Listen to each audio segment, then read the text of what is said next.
Good morning, good evening, good afternoon, wherever you're watching around the world. Welcome back to the ESL PUBG Masters 2022 final day of play. We started big, but we have gotten down to just 5 matches remaining. My name is Tommy. I'll be joined by Godspeed and Clover here on the desk with Toro and Matt handling the call. Before we get into the action, let's take a look back at the journey our teams took to get to this point. From 2 different regions, dropped in initially, and over the course of a non-stop meat grinder qualification phase, they made it all the way to the Big 16. That was 10 of the top teams from North America, joined by the 6 best that Latin America had to offer. 30 matches over the course of 6 days, and it has come down to the final 5. The board is close, but we want to find out what it is that they're playing for. The chief amongst which is PGC Points, Godspeed. Absolutely. PGC is the biggest event of the year. It's the culmination of everything throughout, and so obviously these teams are going to want to get as many as possible. As you see the breakdown there, and it's also worth mentioning that PGC Points play an even especially important role in the LATAM region, as they are guaranteed a slot, so that's something to definitely watch out for. And again, this is what everyone is here to play for. But that's not all they're playing for. There's some cash on the line, Clover. Yeah, there's quite a fair amount of cash. $50,000 prize pool, $12,500 going to first place, and a decent chunk for all 16 teams. So, today's the last day. We're going to see a lot of movement shifting on the leaderboard, and PGC Points money, every placement is going to be a big boost for them. Absolutely. Whether it's cash or points, every single step is going to matter. Now, we're going to have a chance to go through everything. We're going to take a look at the scoreboard and get a breakdown sort of what to expect and what to watch as today gets underway. But before we do, I want to reintroduce you to the top 6 teams. So we're going to run back through the people in the lead with a little bit of a breakdown from our analysts.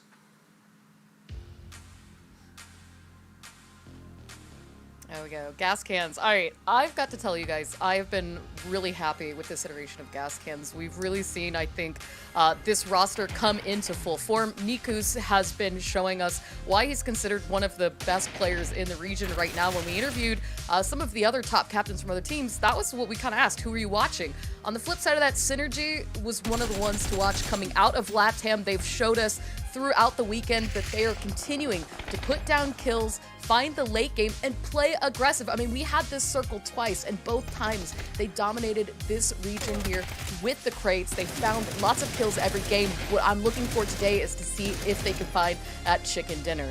And of course, lastly, shoot to kill. I mean, we talked about this in group stage. They barely made it in, and they kind of surprised us from the beginning, going out really strong, then falling. Now they're climbing back up, and I feel like if we can see shoot to kill in their prime today, they could make that chance, that run for first place. And moving on to the Sonics coming in. What is there to say about the Sonics? This team has done so much in the past, even starting this year.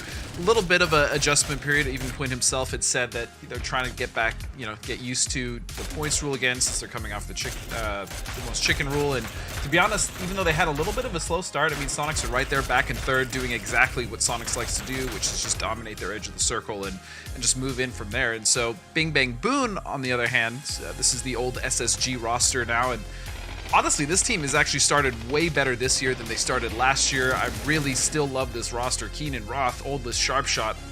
I said it last time, Sharpshot is really starting to show why he is, why he was considered one of the best players in the Americas even years ago, and consistently staying that way now is pretty impressive nonetheless. And Roth, for me, has just been probably one of the most improved players over the course of the last couple of years, and I really don't see this team slowing down as long as they can keep this momentum. And of course, there's United. It's no secret the addition of Flood has been amazing for this team so far.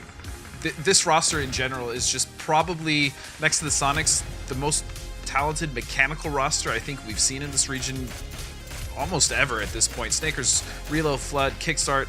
As I said, Flood coming to this roster has been really amazing. And Relo, I agree with Flood. I really feel like everyone understands how good Relo is, and yes, he's their IGL, but I still feel like he's underrated, which is really crazy. Relo is really good.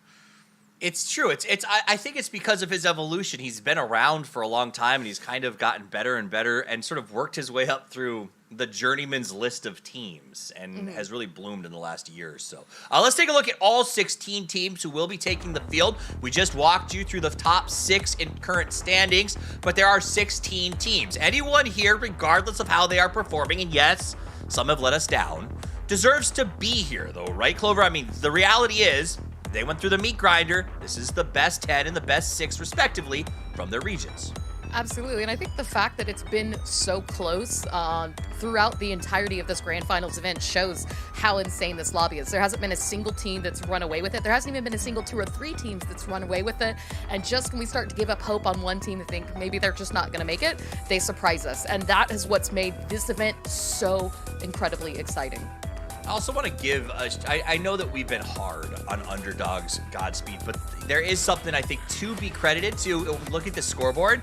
They're neck and neck with teams like Trogloditas and Young Kings, both of whom have rosters that are relatively well known. Do you think there's a little bit of maybe, should they feel okay that they're at least sort of keeping up? Or do you think, I mean, like, what do you take away if you are the underdogs, you're cutting your teeth, and you're making your way on your first major? Yeah, I mean, for a roster to make it to their first major, I don't really, like, yes, they're in last place. They only have 59 points, but that, you know, all that being considered, I still feel like, as you're saying, they've made it here, right? And they've made some decent impact. They've had some good games here or there. Granted, yes, it does look like they are a little outclassed, but they should be proud of that, and they should use this as a learning experience, take the lessons that they can here in these games, and then just level up, right? Because ultimately, we want to see them come back, we want to see them improve, and who knows, maybe they could be, you know, the next Synergy or whatever kind of superstar LATAM team in the future. Everyone starts somewhere, and the fact that they even made it here, as you said, is impressive. Absolutely. It's always impressive if JV makes varsity. They may not start, but you start somewhere. Sure, yeah. Let's go ahead and talk a little bit more about where we're going here. I want to talk about maybe who wins. I've been doing teams to watch the last couple of days, but at the end, you know, the reality is the moment is here. 5 games left to play. We're crowning a champion. I want to know who you think walks away with it. I am going to go first because I usually used to go last, and I always got y'all chose the good team, the one that I wanted first. So I'm going first this time, and I'm saying E United. I think that they've been playing incredibly well. I do not see that stopping anytime soon, and they are like, Flood is getting comfortable with the team. He said that in the interview. He's like, I'm still sort of learning their style. Yeah. And that terrifies me more than anything else. They are this good, and Flood said, and I quote, we're not even playing up to our full potential right now. I'm disappointed. We are disappointed in what we have been doing. That should worry everyone. Godspeed?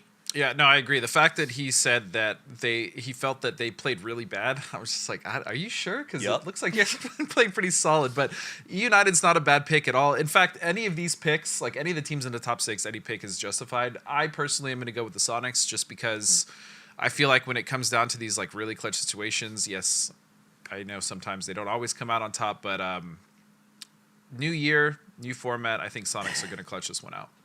You can't doubt the Sonics. Anybody who really You can't doubt any of these teams. I do. I respect both of those picks. E United, they've got 4 chicken dinners. They find the late game, but they're not finding high kills when they do it. Sonics, opposite. They're not always finding late game. They're finding a lot of kills, but who has consistency in both is B. And that's why they're my pick to win, because regardless of each game, they're throwing down the big points. If they're winning with big numbers. I think that they're going to finish out strong. They're a good team. I think, to me, I hope they do well. I think sometimes it determines on how Roth is feeling that day. It seems to be a motivator. When he's feeling like he wants to fight the world, it goes well. But they've got a big race ahead of them. We saw that leaderboard. You brought up the top 6, Godspeed. Let's talk for a second about 7th and 8th. Right now, Dodge and Yahoo are right neck and neck, 153 and 158. 6th place is 171. So that is a decent size gap with 5 games to play. Are we looking at 7 and 8 saying they are still in this, or are we just watching the top 6? They're definitely still in this.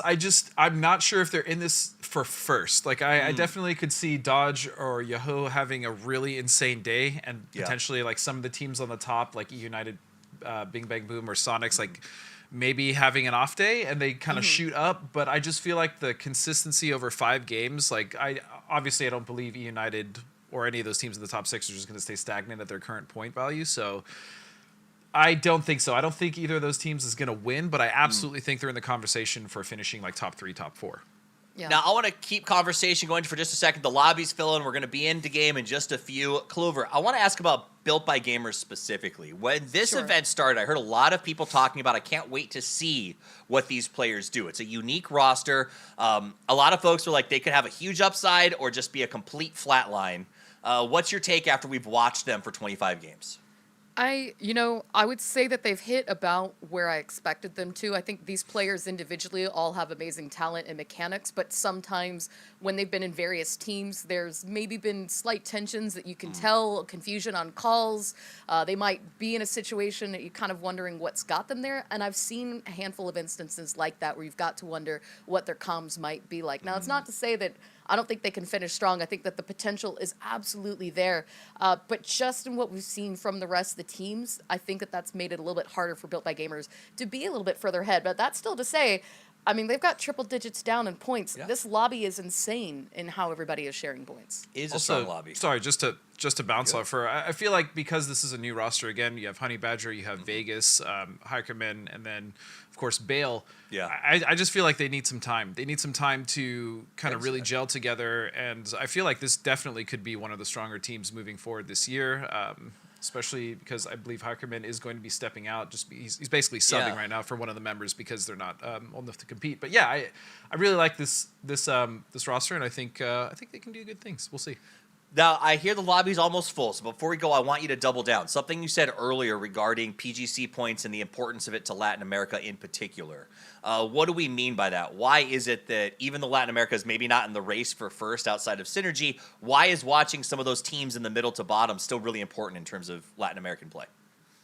As far as Latin American teams, it's important because they're guaranteed a PGC slot essentially, and so they don't necessarily have to win. They just have to be the highest in their region with PGC points. Because at the end of the year, just make sure I understand this completely. The highest teams, right? We're guaranteed that whoever wins the final PCS goes, and then it's Correct. the next all of the highest PGC points after that, with the Correct. caveat that one of them has to be Latin American, Yes. right? So Well, they're and- I would say, I mean, even too, when we really look at last year, Fiumba had such a phenomenal performance that regardless of the Latin seed, we were looking at the end of PCS 5 with the potential of 2 Latin American teams coming in just on points alone. So to start off strong for Latin America to look at the PGC points that they can get just from this event before we even go into PCS, that's kind of that late game that we're looking at as well for the last of the year. It's not even just the guaranteed spot, but the potential for getting more than one team in.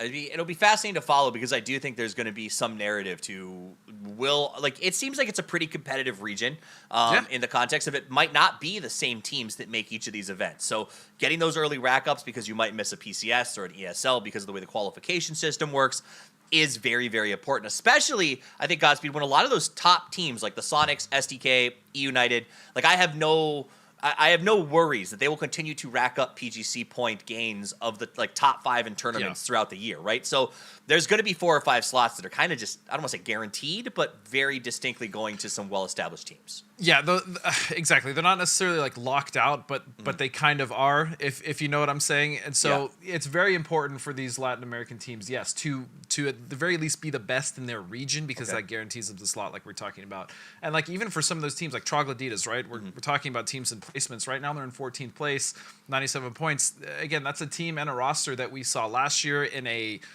format that rewarded, I don't want to say more passive play, but more measured approaches and less aggression as far as getting kills and points, where they played more aggressive in that format than they are in this one. And that's kind of confusing because this roster, again, hasn't even changed. It's the exact same roster we saw last year. It was the same aggression and everything, but we just haven't seen that so far in this event. Again, it could be a symptom of the lobby. It could be a symptom of just the new year and trying to adjust to this format, even though, again, they were quite good at playing aggressive in a format that didn't reward that as much. So I'm really kind of actually looking at Trog to, at the very least, climb today and make something happen.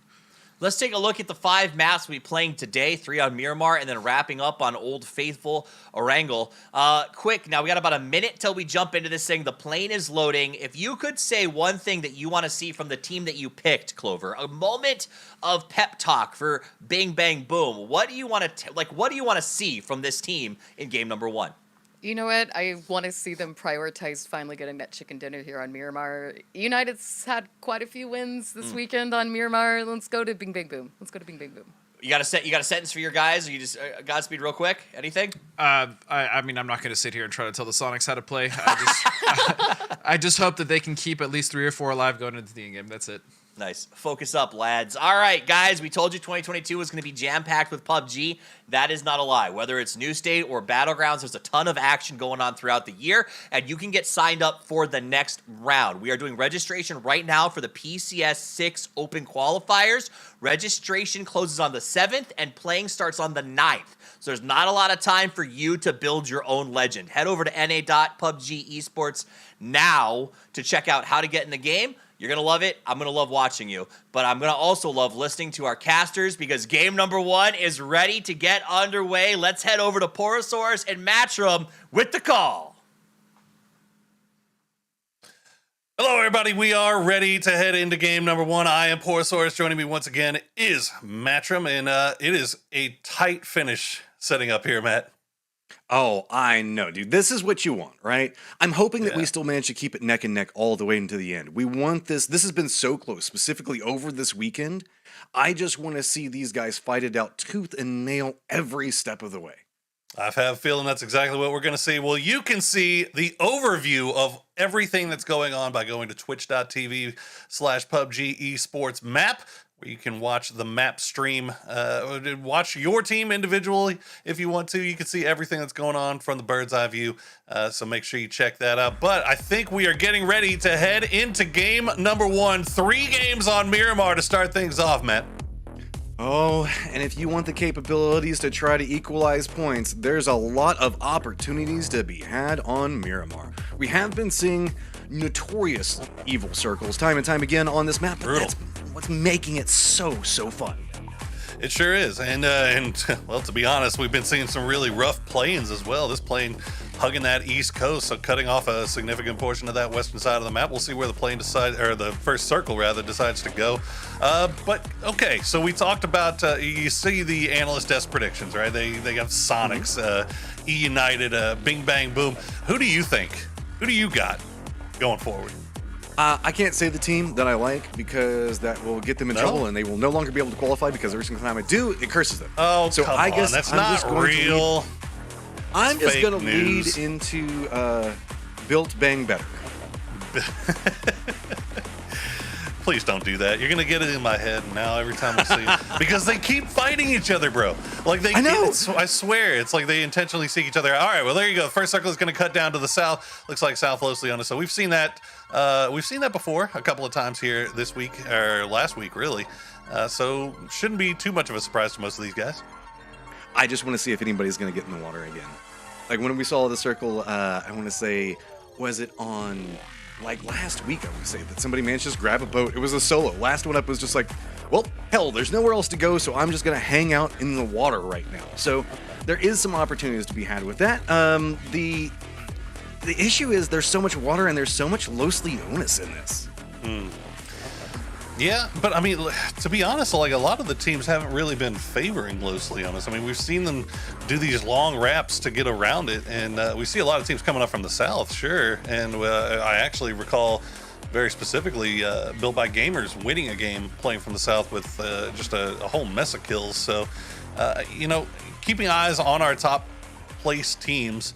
I think Sonics has been playing this a little bit differently. Maybe not too differently. They've been getting a little bit further into the circle than maybe we used to see them. And then STK, obviously, coming in super late. But then you got Bing Bang Boom all the way in Tory, Matt. Yeah, like, okay, whenever we got Leonis, this is going to mean the fact that, like you're talking about, everybody's dodging. We got a lot of water in it. There's also the open area that's just the west of Leonis. We've seen this circle so many times. If you guys are watching this, you know the hillside, specifically along the coast, is where so many people are going to want to try to play from. And with the way that the circle and the plane path kind of intersected with each other, the late droppers are getting themselves a very good position very quickly inside of the circle.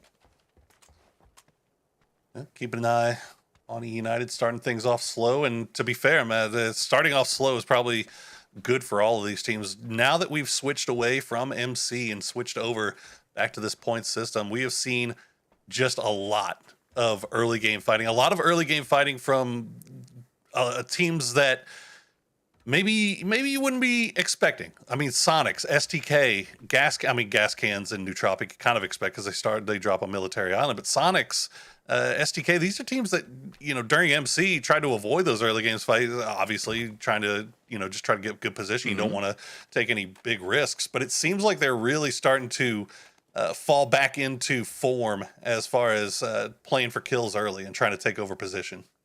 Well, we heard some of the players talking about that readjustment back into a point setting and realizing, okay, if we're screwed, we can at least just try to fight it out, try to pick up a couple of points, keep your average points per game at a pretty decent chunk. So that way you don't necessarily have to just dive center, send it, and pray the fact that you just don't get picked apart as you're just running through the gauntlet of teams that are set up. That we've been playing in a year in that style of like super survival strategy. And now the fact that you can kind of open up and like really bring that firepower back in, it's taken a little bit of a modification for these guys because you almost have trained yourself to have an extreme trigger discipline. And now you've just kind of got to relent again and say, okay, no, I can take this shot. I can take this fight. All right, well, we're taking a look at some of the more favorable and unfavorable positions that you can find here. This is that area just to the south of Los Leones. Okay, we see the street that kind of goes just off to the west of here.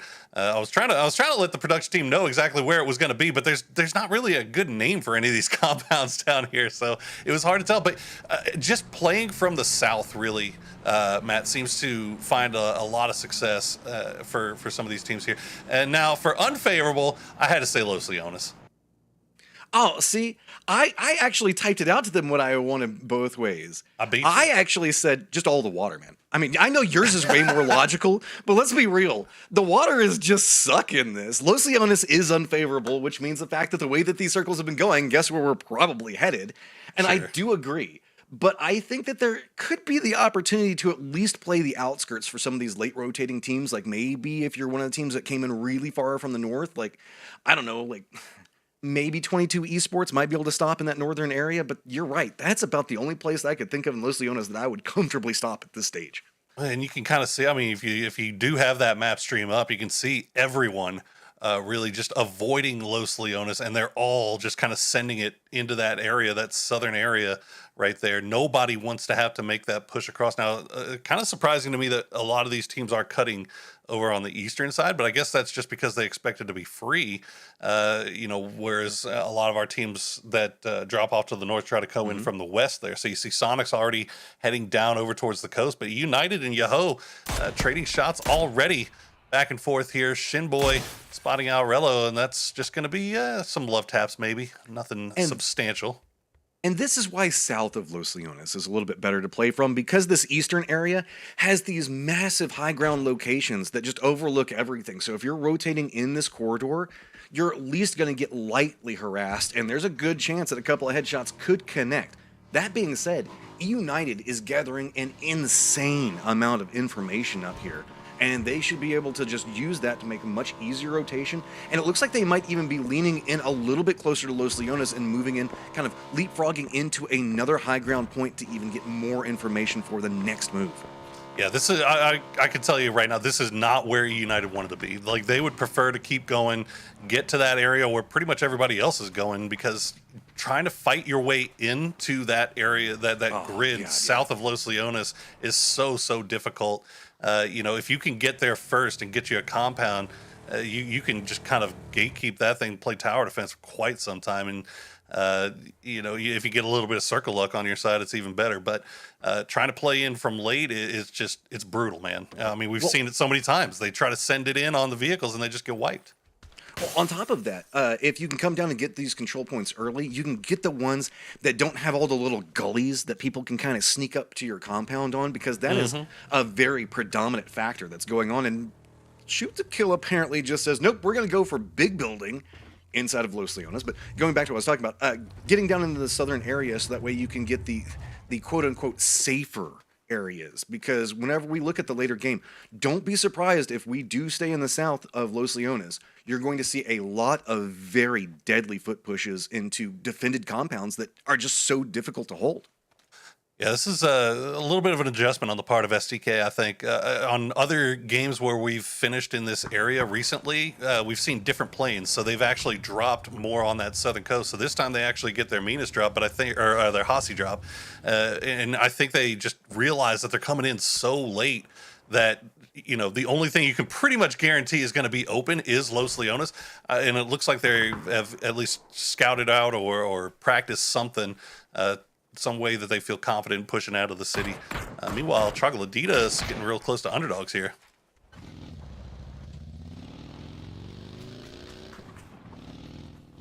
Looks like they're just flexing around, seeing where everybody is. It's just information gathering more than anything. Nootropic taking up a lot of real estate, though. I mean, that's all you can play is to the south. Even whenever you're going to Los Leones and shoot to kill, they're playing in the south. We are seeing, it looks like Young Kings might be making a stop in the northern Los Leones. 22 has, probably a good third, probably closer to about a fifth of that northwestern area that's open. But you don't really want that anyway. I mean, you might be able to stay there just in case the circle goes that direction, because we could have some very erratic circles still popping for a circle here. And there's a lot of very interesting plays. Now, what I'm curious about is, do Young Kings think that this is a lot freer? Remember, we just saw Shoot to Kill bring their vehicles into a very defended location and are hidden right now. So if Young Kings continues on this path, they could roll right into Shoot to Kill and be entirely unexpected. Hidden and very split. Well, there you go. The second circle does pop. Isn't as brutal as it could have been. So it's going to favor the southeastern side of that area between Los Leones and Puerto. Meanwhile, Kurt will take a few shots over in that direction. Pence, I think, taking a few as well. So Young Kings dodging a bullet, literally and metaphorically there. But now they have to make their way past E United, who's already shooting at them. But there are a few compounds that they have that they could play over there should they decide to do so. I mean, right now, everybody played that area just to the south. Remember, we just saw E United also kind of move into a more southern location from where they were playing in the east. The east is open, so the late rotators on the east are very rewarded. But that does mean the cluster of teams are specifically still in that South Los Leones area.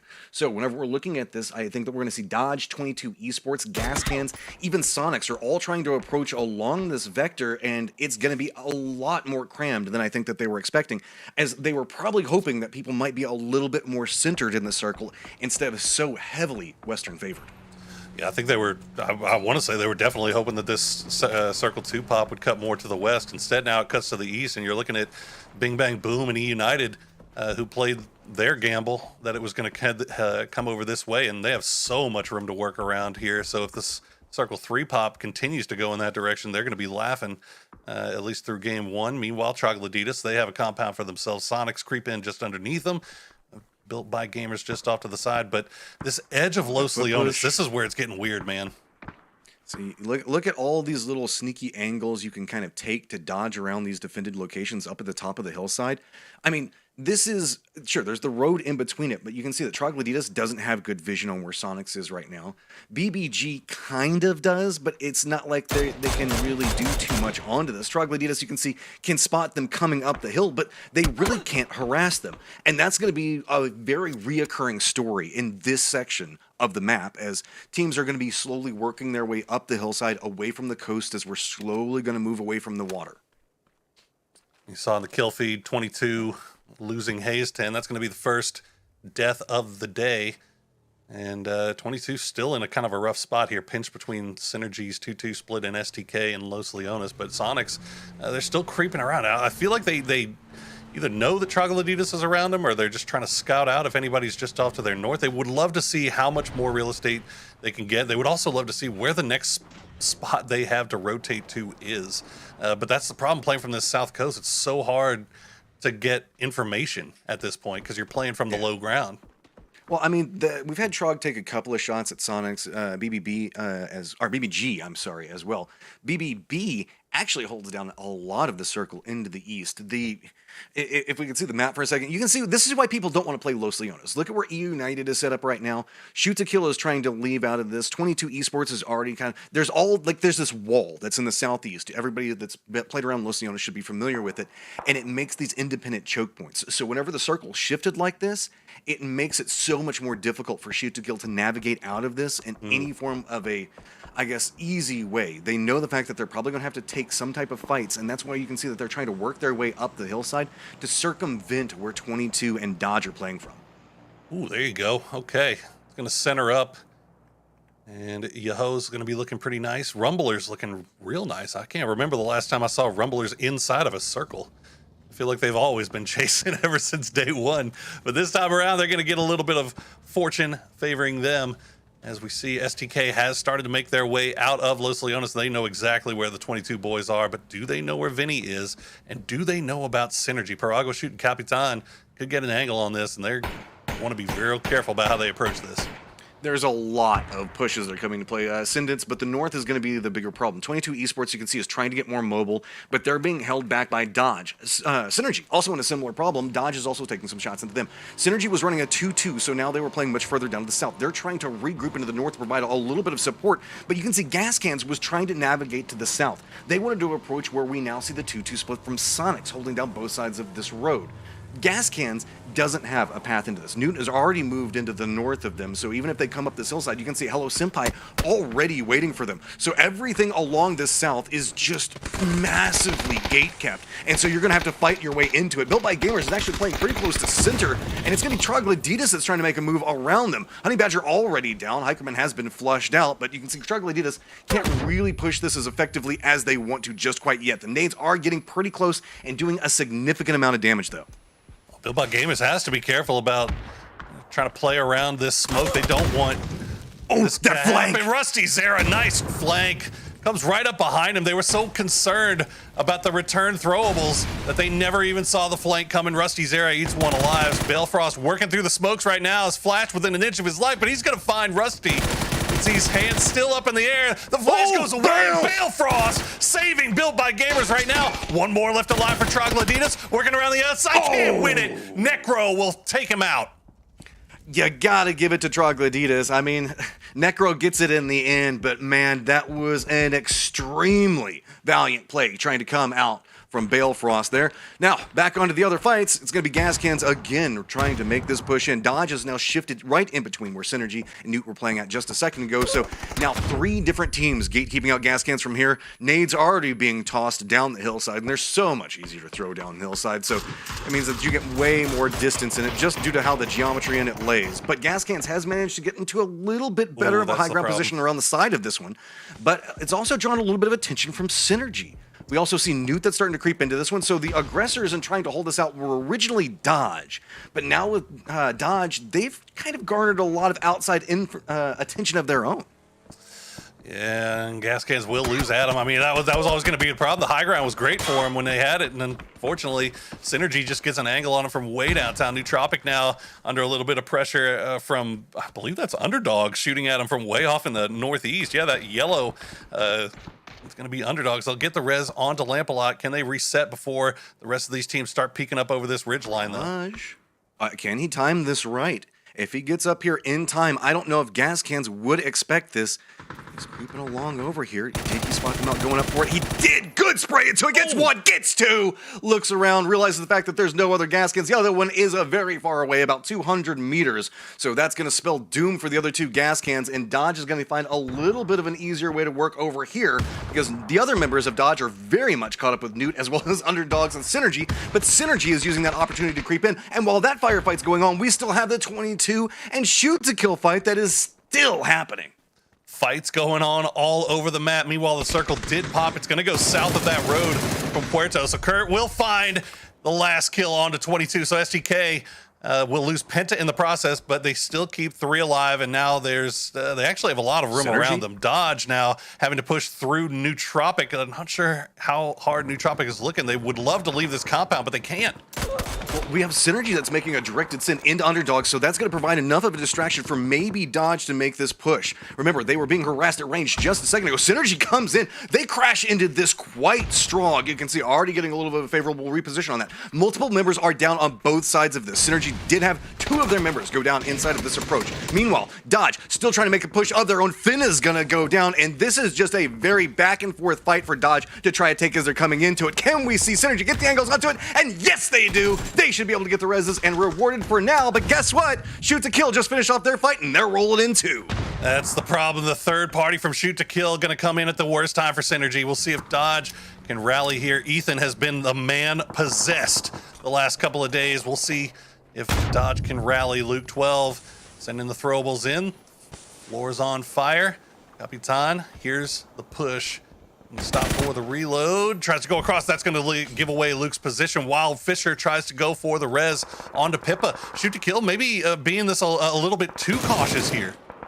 Well, this is the way they like to take things. It's just slow, steady, and clean. Dodge does go down. Newt finally wins that one, but there was a pretty hefty cough to it, all considered. Shoot to Kill is starting to get a little bit more of a pressure point into this. You should be able to come around onto it. Easy pick up there, and then, no, it's just a matter of spotting out. Good spray is going to come out from Capitan, but that's going to reveal his position. The rest of the Assault is going to come in. Synergy is going to go down, but now just 2 members of Shoot to Kill still alive.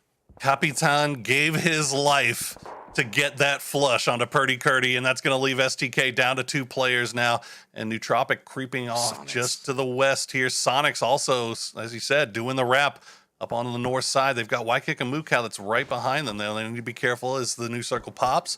Rumblers has just been vibing, man. They have been down in the southern part. Big, wide split. Haven't been able to spot anything.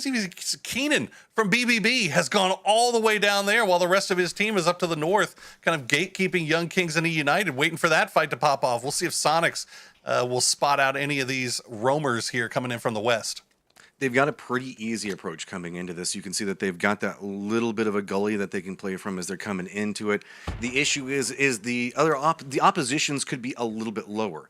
Newt does have vision a little bit into what's going on with Shoot to Kill, and Sonics knows the fact that they can make a play into this, but they don't want to overextend. They know the fact that the circle is going to be closing in 15 seconds. They were just venturing out to see if they could get something out of it. And now they're going to retreat. BBB also got a little bit of an idea on what's going on over here. They're going to step away United and then look like they were about to skirmish. But with what happened to Young Kings, both teams, I think, are just kind of done with this area and now going to step away. Oh, boy, Young Kings going down pretty quickly as E United don't even take a knock in the process. And that's probably going to be the main thing that keeps BBB at bay here, as STK does get taken by surprise by Nootropic. Leda and Lampalot don't even take a shot in return. The perfect trap sprung by Nootropic, but that's going to give away their position. You can see Just Too Easy is holding the edge over there, and they know to expect somebody to come out of that compound here shortly. Our 2 fights that are going to be brewing are going to be Just Too Easy taking shots and Newt in their rotation, and Sonics are also going to get a little bit of vision on this, but whenever they take their shots, that's going to reveal themselves to Troglodytes on the other side. Sonics very aware that they want to get some more points out of it. It's a little bit of airtime coming in from Newton. Good spray! Lampalot gets the down onto him and just tries to get into some cover. He's not going to be able to fight. It's going to be Mime that picks him up at range. So, with this now Just Too Easy finding themselves in the crosshairs of Sonics, and now that harassment's going to kick off. Just Too Easy were wanting to get a little bit more advanced in this, and Troglodytes also leaving the covered positions that they were playing from and finding an angle into Just Too Easy as well. Yeah, I'm not terribly surprised to see this from Trog. They've sent Necro out to try to get an angle onto Just Too Easy, but hold down that hard cover because they know that they have to worry about Sonics just on the other side of this hill. So H-Twin will be the one to keep track of them. He's actually looks like he's going to spot out, I think that's Waikik and Mukau from Gas Cans way off to the south, take a few shots over in that direction while Sonics tries to clean up what's left of J2E. A few well-placed grenades. Well, a few not well-placed grenades. Not going to find it there. And Snaker's actually going to get the knock. Will help. Yeah, I mean, we're at a circle that's so small, there's just vision everywhere. This is the benefits we were talking about the elevation in the circle. So this is going to lead to a couple of interesting little firefights as people are making approach. What you got for us, Poro? I'm confused. United had 1 kill. I thought they just wiped Young Kings. Was it BBB? It was BBB. Okay. So BBB wiped Young Kings, and E United was just on the other side. Basically, E United forced Young Kings into BBB, wiped them, and then they just kind of avoided each other. All right, that makes sense. Hardship to the north on this next circle is going to be very favorable for E United, but they're a little bit split here, and they've got 2 of Yahoo that are creepy crawling just around what did we decide we were going to call those things? What are the fertilizers? What are they? Oh, the sprinklers. That's all Yeah, they're called. those It's just sprinklers. sprinklers. We spent a lot of time looking up specifically what these are called because we thought that there had to be some type of technical term Some for agricultural a water implement. irrigation system with wheels on it. But no, apparently it's just a towable sprinkler. So Just big ass sprinkler. There you go. yep, there you go. Well, we also got some big ass balls. The Sonics are going to just be hopping into this car trying to send it In around. the convertible too. Woo! This is going to either work or it's going to fail miserably. And they're coming along this line. They're going to stop right along here. And that's exactly what you want to do. You cross that hillside, and it doesn't matter what's going to happen. That's going to be a great firing line for United. 3 deep in the drop on a Sunday. That's how Sonics is rolling. Okay, usually you'd only do that for Saturday night with the homies. But you know what? They'll be fine. They'll avoid everything for the time being. They've got plenty of ridge lines to work with. They know the Troglodytes is down to the south. They'll keep H-Win will keep eyes on that. I'm curious as to what. Where Bing Bang Boom is going to go. All right. So they know that United is up here in this compound. I think they may have figured out that Rumblers is right down to their south, but where Bing Bang Boom is, it ain't that great. Yeah, it's got cover, and that's about it. And it's not even comfortable cover. Speaking of this, Sonics do have some cover, but it's also not very comfortable. Troglodytes is playing the opposite side of the trench. It's going to be Tiggleton that does get a knock onto Rusty Zero, but Exex is going to get the counter knock onto Shrimzy. This is just going to be a little bit more of an awkward fight as it progresses. Smoke's coming down, and both teams trying to reset. Keep in mind, those Sonics are inside the safe zone, while it's going to be Troglodytes. They're trying to work their way into it. They are going to have to make a commitment because Troglodytes cannot move into the east. Rumblers are going to have vision along that path, and Incendiaries are very, very close, but Troglodytes do manage to get the res. Yeah, I mean, Necro was kind of keeping an eyes on things, but even more so, United keeping an eye on Sonics. And while that was all going on, I think United realizing who that was that they were shooting at, pushed out from their compound. You can see they took over a little bit more real estate. Now they're getting the call to come back as Flood gets knocked a little bit low here. Shrimpy, not too happy about getting knocked. He's going to trade that damage back onto Rusty Zera, but does not get the knock in return. So Troglodytes will just avoid Sonics for now. But oh no! Waikakamukau! He's still alive, and he spots Troglodytes in their rotation. They're trying to get away from Sonics, and he's got a free angle onto him. Sure, he's a solo, but that's just too beautiful of a firing line to present itself. A solo Waikakamukau, as we've seen that way back in PGC. What can happen with that? So definitely keep your eyes on that, man. As the circle does pop, it's going to head back towards the field, essentially pull away from United's compound. But Rusty Zero will go down, and again, another trade coming through. Sonic's 5 kills. Of course he did. He's just doing Moo Cal things over there. He has revealed himself, so he's got to be careful. He is not inside the safe zone. Neither are Sonics. This is a very compressed safe zone. Poro, I mean, E United can regroup a little bit. They do have the irrigation systems that they can navigate to get into this point. But you can see Gas Cans, Waikakamukau, not so much of an easier path. BBB still moving slowly and steadily into this area that Rumblers do control. But they are half inside the safe zone. The other half should be able to get there. Really, it's just about the Sonics thing that's going on. They managed to take out Troglodytes, and now they have to figure out how they're going to move in. There is a hill directly to the east of them, but it's not really good. So that's about all the cover they've got. Let's be real with it. You're either gonna have to send it, you're gonna have to fight, or you're just gonna have to find some place to cower down on your belly in this area. It ain't great. And you got to keep in mind, there's also an additional wild card factor. Sparking and Haruzen have not taken a shot, have not moved in like 15 minutes. I mean, nobody knows those guys are there. Oh my Who's God. going to be the first one that finds them? United, God. they have to go somewhere. And, oh, Cal, you can't keep getting away with this. Los is on the other side. Oh, he's revealed. Goes for the spray in.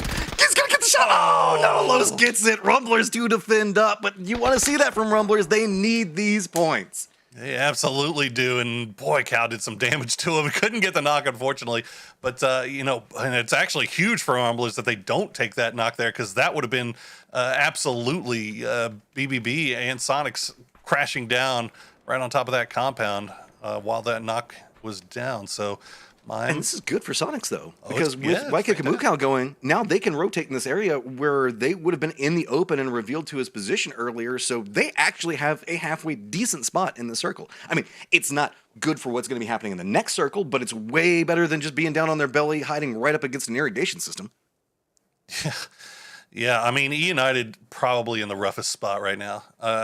Despite the fact that they have so much of the zone and they pretty much have a line on the dot. I mean, you can see all the real estate, or not all the terrain that Sonics has, that BBB has, that Rumblers have, even if they have to leave their compound. Now, United do get a little bit of circle luck there, and that it doesn't shift too far away from them. But all United has is farm equipment, sprinklers, as it were, to hide behind in this wide open zone. But nobody's shooting at them yet, Matt. But see, that's the thing I was going to say. Everybody else is compressed very far to the south, and they don't have good vision on this. So yeah, there's not good cover, but there's a little bit of a recess in the hill, and you can see that E United is using that to kind of navigate around in through this, and all the other teams can't see them. So yeah, it is in the open, but just due to the nature of the circle, it doesn't really matter that much, as they don't have a lot of vision on what's going on either, but it gives them a lot more territory to play, but that can almost be a double-edged sword in this situation. I changed my mind. E United has the best position in the circle. Given new information that has arrived on my desk, in the fact that E United is gonna unload on Mime there, and that's gonna be a little bit spooky for the Sonics boys. They'll pull back just in time, but Mime, you can see, is a little bit separated from everybody else, as E United sharing ammo as friends do. Rumbler's gonna have to leave that compound here eventually, and BBB is just waiting for it. So you just said it. You never share your ammo with me, Poro. Now I know. Apparently we're not friends anymore. I will give you all the 9mm that you could ever want. Oh, thanks. You're welcome. You do know the fact that I love the AMP, so... I'm benevolent. Although that's old school AMP. Yeah. No 9mm umps anymore. All right, Shrimsy will find Corsac, as Corsac was hiding out on the roof, but will get traded down by Snakers, and that's just going to open up the door for everybody. As Haruzen has been spotted out, he took a shot, but Sparking still playing sneaky snake over there. I'm not sure if Tig has spotted him out just yet, but BBB, they're laying the smokes down. Oh, no! Los with a well-placed grenade is going to open the door, but he's already lost 2 teammates. Can he work around the edge of these smokes and do more damage to BBB? Trying to creep forward right now. If he can line this one up, if it's cooked properly, it can just demolish BBB. BBB has to be ridiculously careful right now. We are in that phase where the circle is starting to collapse, and this is right along the edge of it. Throwables are determining so much on this, but BBB can't really get too many of them out. They've been taking a lot of damage, but finally they're starting to connect. Corsac knocks down 2 of them, and Rumbler's now getting a little bit more control over this area. As Sonics hears this, wants nothing to do, it is now venturing into E United's area, but guess what? There's still those 2 members for Yoho still up, Poro. Sonics has their own problems. They have taken 2 knocks. They've already lost Tiggleton. Mime is down. Win was trying to go for the res, but the push came out from E United. He holds them at bay for now. The only problem for Rumblers here is they can't flush these kills. They can't secure what's going on with Bing Bang Boom. Never mind, they sure can. There it is. It's done. As they will get Corsac. Win is actually soloing here. And Sparking, This is nuts. H1 is creeping forward. He's just absolutely tearing into E United. They've had to retreat back a little bit. Finally, Yoho is getting a little bit more active in this position. Rumblers, sure, they have the numbers in this, but they already just had one of theirs knocked. E United, only 2 members up, so we're essentially in a 2v1v1v1, and the center position right now does favor Yoho, but Rumblers do have a little bit more space away from the other teams. Oh, Sparking. 1 health. 1 HP. Oh my God, the AUG is goated. Okay, Snakers, they heard the shots coming from over here, but the smoke is too thick. They can't spot him out. Waldo not getting rezzed by Los here. I think they were expecting the push to come through, and he would be expecting correctly, as Snakers is looking over in that direction. Is not going to spot it, but Win busted armor. It's not going to matter. Irilo will spot him out, and now it's just a question of how long will it take for E United to find these 2 Rumblers players. They got their res up. It's Los and Waldo, the tried and true Rumblers that have been around for so long. E United dancing they have to play out of the smoke. The opposite side. Creeping up into this one, it's just a matter of losing the terrain. There's a little bit of cover that E United is playing. You can see Incendiaries are down, but Waldo spots out one. Los lines up the other, and there you go. We got some Rumblers taking that round. 8 kills. Can we call that back-to-back wins for the Rumblers, Matt? I think we can. They won the final game yesterday. They come in today and win the first one in a dramatic fashion. I mean, E United's going to be a little bit mad about that, but at the end, they were having to play out of the smoke. And Rumblers had a nice little ridge line there. The fact that Los was able to get that res was absolutely huge. Just a butterfly flapped its wings, and all these things happened in a chain of events, sequence of events. It was absolutely nuts to watch.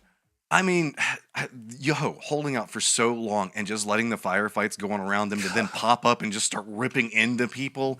I mean, HWin trying to do some clutch plays there. Rumblers just trying to demolish BBB off this. There were so many different sections of that round that could have turned the game on its head at any given second. It was absolutely insane to watch, and that's what we want from the grand finals, right? That's a great opening. We still have 4 more rounds, and I hope every single one of them delivers like that one just did.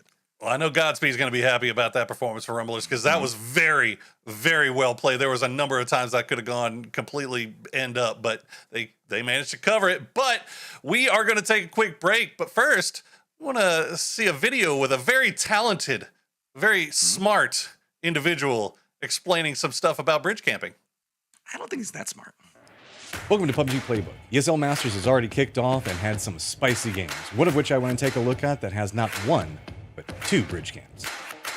In match 2 of day 1, the first circle instantly showed a military-based game. What's important about this is how the circle is set. Both bridges are key entrance points into the circle, and in competitive play, we don't usually see hard-defended bridge camps. 2 teams saw this opportunity and decided to set up early and see if they could get a few kills. And they have 13 teams headed that way. Young Kings and Built by Gamers are about to make everybody's day harsh. A good bridge camp is about knowing how the other teams will cross and denying their escape routes as much as possible. In both bridges, crossing teams will cut hard to the west to follow along the beach, or just dive in along the road to see if they can find some type of cover, or just brave through the fire. Bridge campers' position hinge on making firing lines and ways to deny any movement and provide higher opportunities for firing. In the east, Built by Gamers even steps that up a little bit more, moving Vegas all the way to the radio tower, but also putting Balefrost in a key position that is going to be totally unexpected. Now it's time to watch the dominoes fall. E-United is the first team to brave that eastern approach. What happens next is absolute mayhem as all the northern team's plans are demolished. Hearing the firefight that's going on, Yahoo slows down, and that means BBB intersects with them at the gas station, losing several members before even getting to the bridge. United is still staying alive by hiding on the walkways to the side, but that doesn't last for too long.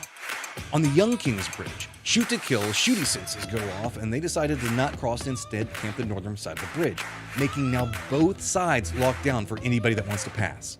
Anyone who approaches now has to deal with shoot to kill, killing, or weakening them, and then Young Kings on the other side to finish you off, as Just Too Easy suddenly wants to be anywhere else when they realize that halfway across the bridge. Back on BBG's side, the Sonics roll into BBB, who are still stuck there with E-United fighting on the bridge. With BBB now distracted, Yahoo charges the bridge to where E-United is hunkered down. About 2/3 of this lobby is now entangled around the bridge as the circle constricts. With 3 teams directly around the western bridge, Shoot to Kill makes a desperation play to try to make it over the bridge, with only Purdy Curdy making it out alive. At the exact same time, Sonics gets free from BBB. With the new circle, Young Kings relents their defense and finally moves into the safe zone. Gas cans can now cross in from the west, and Rumblers are still stuck out in the blue in the northwest. Sonics try to cross to the east and finish off the last E-United member, who somehow has been alive, being the first team that were caught in all of this mess. Rumblers and Underdogs finally try to cross, but Gas Cans hasn't been able to move much by an unofficial gatekeeping position by Young Kings, and are now kind of bridge camping as well. Sonics attempt to cross the bridge, but are stopped by BBG, with Tickleton shooting his own teammate, H. And the Young Kings finish off Gas Cans to officially end the bridge camp on both sides. And now there are 18 people alive in Circle 4, which is usually like a Circle 7 or 8 number of survivors. Meaning right now, Rumblers Waldo and Shoot to Kill's Purdy Curdy are the only 2 people that have managed to safely navigate the bridge camp. And while that's great, only Waldo is going to be able to play for much longer. But do note, the winning Team 22 Esports did indeed cross the bridge. They just did it on the east so fast, BBG didn't get a chance to set up yet. So in the end, the only team that actually crosses the bridge is the team that wins it in the end, and that is about the most PUBG thing that I have ever heard of. Be sure to watch ESL Masters this week. If you want the eye in the sky like what I'm using here, go check out twitch.tv/PUBG Esports map, and you can follow all the action and make sure that you're staying on top of every rotation.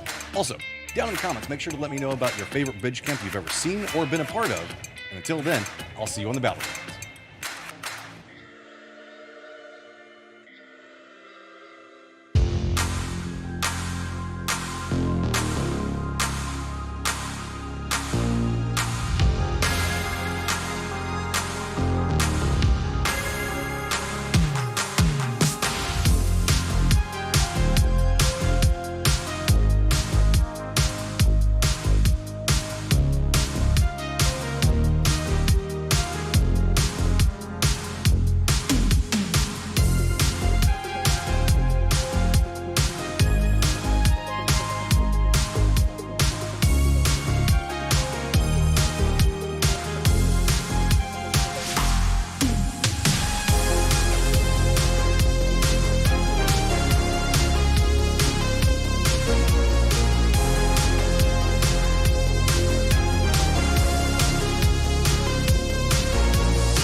It must be NA PUBG because the rich get richer as the top 3 teams make it to the top 3, or the top 4 at the end of this match. Though Rumblers comes out with a back-to-back win, showing that their growth is unlimited and their potential is the sky. Excellent game. Good way to start us off with 4 more matches to play. It's still anyone's game. My name's Toppings. I'm joined by Godspeed and Clover here on the desk. And you know what? Let's look back. Let's just go right into it. Let's take a look back at that game. It's time for the replay. Replay. There we go. This was a fight that we just kept talking about in the green room. Troglodytes absolutely annihilating BBG. I mean, it was really close. At the very moment, we weren't quite sure who's going to go out top. Necro getting that final kill. Dodge and Gas Cans also finding each other a little bit early. You can see way off in the distance, White Kikamuko makes a run for it. And you know what? That late game snake that we love to see in PUBG, we got a little bit of that action. So shoot to kill also out early, but 7 kills. So I would still call that a successful match for them, even though we didn't quite see the performance we were hoping from them this game. Yeah, definitely a decent game. They came in from the Northwest, tried to clear as many teams as they could out of that. Fortunately, they did finally get stopped, but I mean, it really came down to me that the most interesting part of this game for sure was the end game. You had Sonics, E United, BBB, basically all of our picks, and then you also had the Rumblers in there kind of thrown into the mix. And little Yahoo in the middle of that circle. That was really set up to be a very cool end game, as you see right here. Quinn doing the best that he could. That AUG, actually, we kind of talked about it, Steve. Maybe saving him just because of the fire rate there, the last little amount of health. But really good discipline and quite a measured approach here to this end game. I really love seeing the Rumblers, again, play more as a unit, a little more cohesive. Yes, they got quite a few circles, but ultimately, I mean, they had to close out this game, and they absolutely did. Good amount of kills as well, and I really just hope this is the start of something new for the rest of, next couple events for the Rumblers. I want to see more of this because it was very well earned. Absolutely. Take a look at that match standings. I was incorrect in the intro. I said top 4, but it was top 5. So the top 3 teams coming into the games today, the race for first, all showed up in the top 5, and we'll talk a little more about that because we saw only one early game fight, and that fight had nothing to do with anybody sort of fighting for this first place finish. It seems like these teams are being very safe as the games kick off today. Let's take a look at the overall leaderboards and see how that affects the standings, and we'll break down exactly how the action played out. United now at 211 gets himself a nice little buffer over the Sonics at 201. Bing, bang, boom at 198, and shoot to kill at 192 wrap up the race in the top 4. Synergy and Gas Cans did release a bit of slack there, Clover, and are sliding. Need to go ahead and grab back onto that rope and climb up. Yeah, that was not a strong performance from them this match, and you can see, I mean, we're starting to get these little tiers now in terms of placement points. So you kind of got the first 3 really close, shoot to kill, creeping on up in the 192. Now we're kind of dropping down to the 170s. So with 4 matches to go, they're really going to have to bring their A game coming forward. I mean, I want to really quick dial back to that Rumblers play because at the very last second of that, there was kind of an option for Los, fight as a solo or go back and try to get the res for one of the downs. He got that res on Waldo, and then we saw Waldo with one of those opening knocks. That's the kind of mindset that these teams need to be having going into these final games, is not only what they need to do to get the kills, but how they can clutch out the win. And it's just that close. I can't think of a single tournament we've had in the last few years that was this close up until the last moment. I would say this close with so many teams, right? We've had some pretty crazy races in the past, Godspeed, and we'll continue to see those races, especially all over Erangel as we head back there, Miramar in just a minute to play our next map of 5. Rumblers take 2. They did a great job. It's your alma mater. I think you called them that with a little bit of a wink and a nudge yesterday. But for me, it's the glow up. They seem like they are finding cohesion, finally. Yeah. And that could just be a multitude of things, right? Like not being able to go to PGC, they didn't qualify, and so they had that very long break, and then again the switch to the format, chicken to points. I mean, and the lobby, right? Like all those factors are what lead me to believe like why they've had this really slow start, because again, we know what that roster is capable of. Those guys have been playing, at least Los and Waldo have been playing together forever now at this point. And so, yeah, I think maybe it was just an adjustment period. Again, I'm hoping this is the start of momentum going forward. I feel like, especially with their coach Gobang, like I'm sure they're reviewing a lot of this stuff. And so, yeah, I still have faith in Rumblers. I like that. I like to bring up the idea of being cold, right? Because I know as a PUBG player, if I take some time off and come back, I'm absolutely terrible. Takes time to get back in the rhythm. And I imagine it's similar if you're playing at the pro level, right? Because just not if you don't make the cut for PGC, there's no pro level training for months. You don't get the scrim options, you don't get the training, and you have to wait till everyone's done with their January break before you get back into training. So I can definitely understand that, especially at the start. But after ESL, there's no more excuses. Now, if you have an excuse, you're like, I haven't had time to play as much Battlegrounds, but you're playing on the mobile, well, we've got news for you. The New State mobile mashup is launching right now. You can play in weekly events hosted by your favorite influencers and qualify to play against them for up to $250,000 in prize money. Check out all the details on esl.gg/New State Mobile Mashup. 2 ways to play PUBG. You want to do it on your couch? You want to do it in your computer chair? Your choice. But 2 dudes who rock the chairs, who've got probably the best gaming chairs in the business based on what I've seen them play, it's Poro and Matra. Herman Miller, baby. Yes, it is I, Porosaurus. It is he, Matrim, and we are getting ready to head into game number 2. We did see Rumblers back-to-back victors, Matrim. I think they hit the nail on the head, man. They're starting to play like a team as opposed to a bunch of individuals. All they need is just a day in between to rest up and prepare for the next victory, so that way they can make them back-to-back, right? Yeah, that's easy all. peasy. Yeah, light work. Miramar, give me more of what you gave me last game. Apparently the plane path says, sure, we're going to go ahead and do that. Yeah, I was going to say, hopefully you didn't want to see anything over to the west. El Pozo, Trailer park always not a whole eludes lot of love. Yeah, I'm sorry. The trailer park didn't elude me for the first half of my life, man. Why should it be any different now? Hey, but we both know where we come from. Well, hey, you know what? In other news, I think Kickstart now is playing out of an actual house.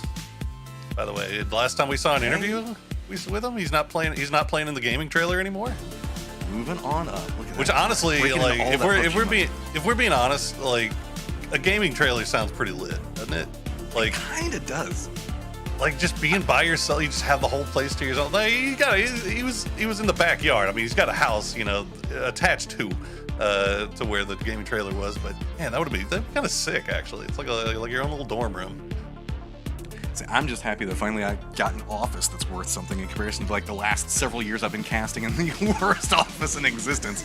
All right, guys, let's take a look at what's going on with the circles, as it should be popping in just a moment. Are we gonna maybe keep the islands in play just for funsies? No, We're gonna go dead center. All right, La Bandita, graveyard, areas around Minas. About as boring as you could possibly get, I would think, on Miramar. But that's just me personally. That's just me personally saying this is probably like my least favorite circle. Yeah, the only way it becomes fun is if it goes like straight up onto Bendita, because I like Bendita endings just because the fact of like having the circle be the circle to where everybody's having to come up over that ridge into like the firefight in that like destroyed wreckage area is just really cool. We don't get it a lot, but it's really fun whenever it happens. So fingers crossed for that one right now. And we have been having very bad, quote unquote, bad circles for the players, so they deserve this one, right? Do they? Do they deserve anything? I mean, they've been being pretty good, so I guess that's maybe true. why production let them have this circle, right? Yeah, that's why we hit the trigger on this particular safe circle. That's going to be nice and slow for us in the early game. Well, fun facts. You want some fun facts, Matt? Sure. Now that we got some downtime here. So we saw Rumblers last game having to make their way out of that compound. They got in the fight with Bing Bang Boom. And did you know that going into today, Bing Bang Boom had an over 80% win rate in fights against Rumblers? I did not know. You got to drop some more knowledge on me. I'm liking where this is going. I mean, Bing Bang Boom was just wiping the floor with Rumblers. So that's got to feel extra good for Rumblers, the fact that they were able to kind of salvage that. Now, another fight that we had to saw last time was, our last game was Synergy going up against Underdogs. Also over 80% win rate in fights against that. Now, when we look at the top of the leaderboard, when you look at teams like E United, STK, Sonics, Bing Bang Boom, in fights against each other amongst those top teams, almost all of them are right around 50-50. Like none of these teams have each other's numbers. They are just trading back and forth. And we've been seeing that specifically whenever we're looking at the higher end of this, like Sonics, E United, BBB, Shoot to Kill. Finally, Shoot to Kill is doing a little bit of an interesting system. We usually Shoot to Kill is like one of the teams that always makes it into the end game, but we're seeing them be a lot more scrappy this event, and I gotta say I like it. Well, I mean, it's a symptom of the format change, obviously switching away from MC. But one of the things I think is surprising is in terms of them being scrappy, the most fights that have been going on between two teams, and this shocked me, I'll be honest, because I feel like these two teams just avoid the hell out of each other for the most part. But Shoot to Kill and Sonics have fought each other more than any other team in this lobby. Well, I've got some information for you, too. You know how we love to run our favorable and unfavorable circle section? Well, Boy, I love it. Hit me. I have no idea what this is going to be, so I can't wait to counter this. so you can see everything's lined up right now. Favorable in this circle Okay. is everywhere. It's just the entirety of the circle because it's a very boring, simple circle. Unfavorable is nowhere. I mean, it's just go wherever you want. I mean, don't be in the fields, but yeah, there you go. I love how Just our observers don't die just in give rotation, guys. They just give you the most high, over the top view. Even the water is good in this circle. But everything's on the table. Unfavorable. But there you go. We did see somebody getting knocked there. It looks like Synergy actually pulling up onto a Sonics compound. Sonics gets the initial knock, but Pippa now by himself. But look at this, Paragua shooting Fisher coming up on the high ground. Tig needs to be careful. He has been going out pretty early, a lot more early than we're kind of expecting for Tig. But there you go. They will lose the two, and Synergy's just like, I think we're done. Oh, now Fisher. Oh, no. Ooh. Fisher trying to be a little bit spicy with it, but Tig with the back angle onto him, gonna get the drop. Sonics knowing where the territory is good. Synergy wanted it, but it is just being stolen from them. Well, there's one of your top five that's not going to be collecting a lot of points here. So if your gas cans dodge you ho, hey, even rumblers. Let's take that as a sign of good things. Oh no, can he even get out of this now? As Troglodytes is creeping up behind him. Shots coming through. Will they take out the tire? The tire. There's so many Trog players everywhere. Oh, at least he goes out with style, flipping into the horizon. It was very stylish. And now, oh no, Trog. Oh, they're pulling in, and Lokix is just ready and waiting. And that'll be Necro knocked and flushed. One left inside. Where's the rest of Trog? Are they going to come up? Yep, they are. So this is a full-on fight going on here. Lokix. Ooh. Lokix and Nejum now down. So they don't even get the... Actually, they did get the flush on the Necro, but Exec should get rezzed. Looking at my mini-map, doesn't look like anybody else is coming over here, though. We saw Newt that's coming in and just picking up the down players, saying, I will take those points. Thank you very much. And it looks like they were eyeing maybe jumping into this one. You see if they can get a little bit closer. I mean, they had good vision and a good angle, so really, Newt just benefits from that more than anybody else. I mean, this is free as you can be for kills. I mean, all right. Am I going to be the one that has to say the mean thing? I'm going to be the one that says the mean thing. If I see a Latin American team in the kill feed and I know that fight's going on right in front of me, I'm crashing it. That's looking like easy points to me. Especially now that Synergy's out. It is what it is, man. It's been a little bit rough, but hey, let's be honest. Newt isn't in that much better of a position to be judgy right now. They're kind of sandwiched in between the Latin American teams. So, if anything, it's a dog-eat-dog world where unfortunately the underdogs are the ones that are getting eaten the most. Now, that being said, I will say the Troglodytes showed signs of their former selves yesterday. A little bit better late than never, I guess, and actually killed Demo. They get rezzed here by Rusty Zara, as it looks like Underdog's the only one kind of really looking over in that direction. There you go. Smoke him down. It'll be fine. Just Lata's gonna not have that angle. Imagine having to use smokes to Carry walk him. 5 feet. Carry him. Okay. Or just res with the smoke. It's fine. It's fine. We have this amazing thing. Oh, look at this. T and Sarah has gone down to Coda Kid. Will these guys stop killing each other? Come on, there's like 10 North American teams in the lobby you could be shooting at. Why are you shooting at each other? It's just what they know from scrims, right? I guess so. Lean into what works and Kickstart says no. God. That was brutally shot from there, so well played for Kickstart. Not sitting on a lot of ammo, but I mean, whenever you light somebody up like that, I guess you don't need it. Oh, really don't. Now he's actually going to take some. Who's actually? I don't see any tracers on the minimap. So whoever's shooting at him is so far away that even their tracers don't show up on the minimap. It's probably Shrimsy, if I had to guess. Somehow, some way. It's probably Shrimsy. I swear, like, you want to talk about a guy that's just ADR spams from 5 miles away? That's your boy right there. Well, you never know. Maybe one of those bullets will hit one day. It'll be like seeing somebody shot out of a parachute. One day it's going to happen for us. Circle slowly closing in, and as with a massively favorable circle for everywhere, it's a little slow. But we have seen some rougher rotations. That's led to the kill count going a little bit higher than I would say to be expected for most of these teams.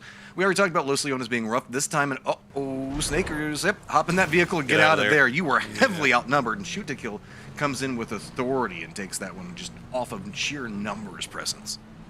Yeah, that's just disciplined play from United. They have this big wide split going on just to the west of Bendita, but they know that at any moment they could get crashed. So leaving those vehicles in a spot where they keep their tires, but they don't have to worry about having to get caught essentially in a 1v4 there as we wait and see where Circle 2 decides to take us. It's been I want to say an uncharacteristically violent first circle, but this tournament has proved me wrong. There's been a lot of fighting in the early game, and we're going to get about the biggest donut you'll ever see, Matcham. Well, Right in the BBB and BBG both having to make their rotations into the circle, and it's pretty claimed. That means, in fact, it's going to be not fun. Rumblers are going to compress in. I don't think they're going to stay in where they're at right now, being in this field, in this circle, whenever it's cut off. Unless they're just trying to get some people in rotation, I think that they're probably just going to cover each other and move to that forefront where Corsac's pretty close to. BBB already getting gate kept out as Yahoo is repositioning around this, and it's gonna be hard if the first 2 letters in your tag are B's. Not gonna be great. Was kind of taking a look at some of the stats, and going into today, I was actually kind of favoring Bing Bang Boom. They have had the highest points. I don't want to say win rate because it's not win rate, but they've had the highest average placement out of everyone on Miramar, and we had 3 Miramar games today, and we actually saw Bing Bang Boom in the late game in game number 1. They've also been on kind of a tear with double-digit point games the last 2 days. They've had 4. The only team that's had more than them is E United with 5. So everything was looking good for Bing Bang Boom coming into today to maybe make a run. And they're still hanging right there in third, not too far away. But the problem is E United and Sonics, man, they just will not slow down. Well, see, that's what I love, though. We're starting to get some competition at the top. Remember, last year was just like Sonics, Shoot to Kill with a splash of dodge here and there. Now we're getting E United coming out swinging, Bing Bang Boom, gas cans, synergy, dodge. This is what you want. You want to see an evolution and a growth in the entirety of the region. And it's led to some of the most lit games that we have seen, specifically at the start. I know the first event can be a little chaotic, with hot drops and stuff like that. But I don't think that's why. I think that these guys are just really down to fight because so many of their teams, they just have confidence in their capabilities now. There's another team that I would expect to be up in the conversation here very shortly, Yahoo. That is a cracked squad.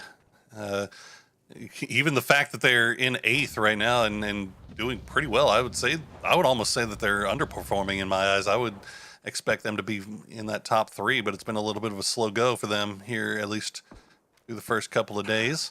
It always feels bad whenever Yahoo underperforms, right? Oh, it does. It's very much a letdown. You want that top tier quality content coming out from Yahoo. Yeah. Well, it's what you expect. It's what you pay for when you get those boys on your team. As Rumblers doing the same thing United did, they'll bail out. Just ready for that crash to come in at any time. Fortunately, Corsac and Waldo kind of feeding that information over to them, let them know they can get to that vehicle as quick as possible. BBG actually, I'm kind of surprised. They only send 2. They were scouting that spot out here from Vegas, and they sent 3. Okay, so I think they were trying to catch maybe Rumblers lacking. Well, I mean, Rumblers moved real early into this spot. I mean, they left a couple of stragglers behind, but BBB, where are you going, man? Like, you're in the middle. You've got that road that's got a little bit of cover, but you go north to meet up with the other members of BBB. Maybe that could be a little bit safe, but it's still going to be Rumblers. They're going to have sightline for a pretty decent chunk of that. That's going to be a problem. New Circle still keeping in where I was hoping for it to go. Come on, Eastern Shift. Let's stay La Bandita. STK. This is a really nice spot for them. As United's going to collapse. We'll see if they get eyes on Trog. Looks like Trog will avoid the LOS of United for right now. They'll just go on the Bandita ridge line here. But 22 not so lucky, as it looks like they're going to be trading shots. Actually, BBG going to be losing one here to Underdogs. As this is all going on in the south here, as everybody's trying to find a spot, to find a way in. Just even just find a route to take to get in. Not even finding a spot to play. I mean, even if you win this fight, if BBG manages to take it or Underdogs, they're still going to have to contend up against Just Too Easy afterwards. And Honey Badger's got himself just a dirty angle over here. And if it wasn't him, it was going to be the grenade. That was a perfect grenade from Hikerman. I mean, Underdog's in some trouble. 1 up, not inside the safe zone, and a very hefty BBG. But Arma does get an angle on Honey Badger, trying to go for the flush into it, but now he's revealed he hears the footsteps coming up back behind him. There's nowhere to go, tries to go for the spray. Hikerman's going to be able to one take him down, and now see if they can maybe get this res, but that's going to be under fire from Just Too Easy. Yeah, they got to be careful there. I think that was Just Too Easy that got the first couple of shots into Armatex, and there should be, I think that was BBB that got their knock onto Honey Badger, so BBG should be able to reset here. Just Too Easy. Meanwhile, you can see they're already in vehicles. I think are they planning to move again, or are they going to maybe do a little gatekeep? I think they're down to 2, so I think they're maybe expecting the push to come from BBG here at any moment. Oh, Gas Can's trying to make a rotation around Sonics right now. They do have this hillside, and I like the fact that they're leaning into it. And this is one of the reasons I like La Bandita in the endings, is you have a lot of, like, I guess there is verticality that comes into play, but there's also a lot of these hills that really just block off different firefights. So you actually have a lot more rotations in this circle than it feels like. I mean, we've got Bandita to the east. We've got the drop down into Graveyard along that hill that's going to be in the north. Minas Generalis and all the cover that provides. And then to the south, we've got a little bit of a field with the farm area that leads into the hillside. So technically, we have 4 to 5 independent contained firefight areas in here. And that makes for some really interesting in-game potentials. A lot of valleys, a lot of ridges. Kind of work around here as BBG's going to hop everybody into the Bronco and try to go down towards the south. Yeah, it's just snuck up and bite me, man. Honey Badger. Shots coming through Just Too Easy. Vegas going to hop out. I think, okay, he was just going for that vehicle. Hikerman, what? Oh my God. What? With the SLR, though? Just pops Coda Kid. That Vegas needed that. Now they can pick up the vehicle and they can push into this because they got the opening onto it. As soon as he got that, man, you could see Honey Badger just drag that wheel over to the right so hard to go crash this. They want it. And Ragnar's just going to bail. He's out of there. Coda Kid gets flushed. That is the friendliest rotation you can ever get out of that. Yeah, that's right. Just go ahead and give him the Viking funeral with it as well, just to polish it off. BBG still needs to make it into the safe zone. They do have an interesting situation with BBB that's back behind them in La Bandita, as the New Circle has popped and does keep half of La Bandita in play, but we're really leaning into the hillsides that we were talking about beforehand, so that means that this is going to be weird. United is in a strong spot. Nude is in a good spot. Shoot to Kill's in a good spot. And honestly, Sonics are all in good spots. Bandita East is going to be really interesting, as several of these teams are probably going to be pushing along the same path. Yeah, this is kind of wild. Like you said, I mean, just looking at this, STK, United, they don't have to move. You look at Sonics, they're actually in a great spot to do a little. If they end up having a fight with gas cans, I mean, they can probably do so. I mean, you can see 22's kind of taking shots over in that direction. Might be taking shots at Ragnar, actually, but keep eyes on Nootropic. Gas cans starting to creep down over towards Sonics, though, so they may be getting busy here very shortly. Gas cans have they've been trying to avoid Sonics for what feels like at least 2 minutes now. Oh, great. Sonics is leaned more into the zone itself and just trying to make sure that they don't have anybody else encroach on them. And the firing lines, the verticality that they have to play from right here, they know gas cans is their only problem. But look at how close these two teams have gotten to each other, even with both of them knowing exactly where they are. Oh, mime. It's Waikiki and that is big. Waikiki has been a big part of Gascan's successes in firefights. That's why Adam's going to lean back, try to get the res. Sonics can't really make the push that they want to make over here right now. They're kind of off in different angles. Mime was very separated away from the rest of the team, and that's how he had the angle to hit onto Waikiki.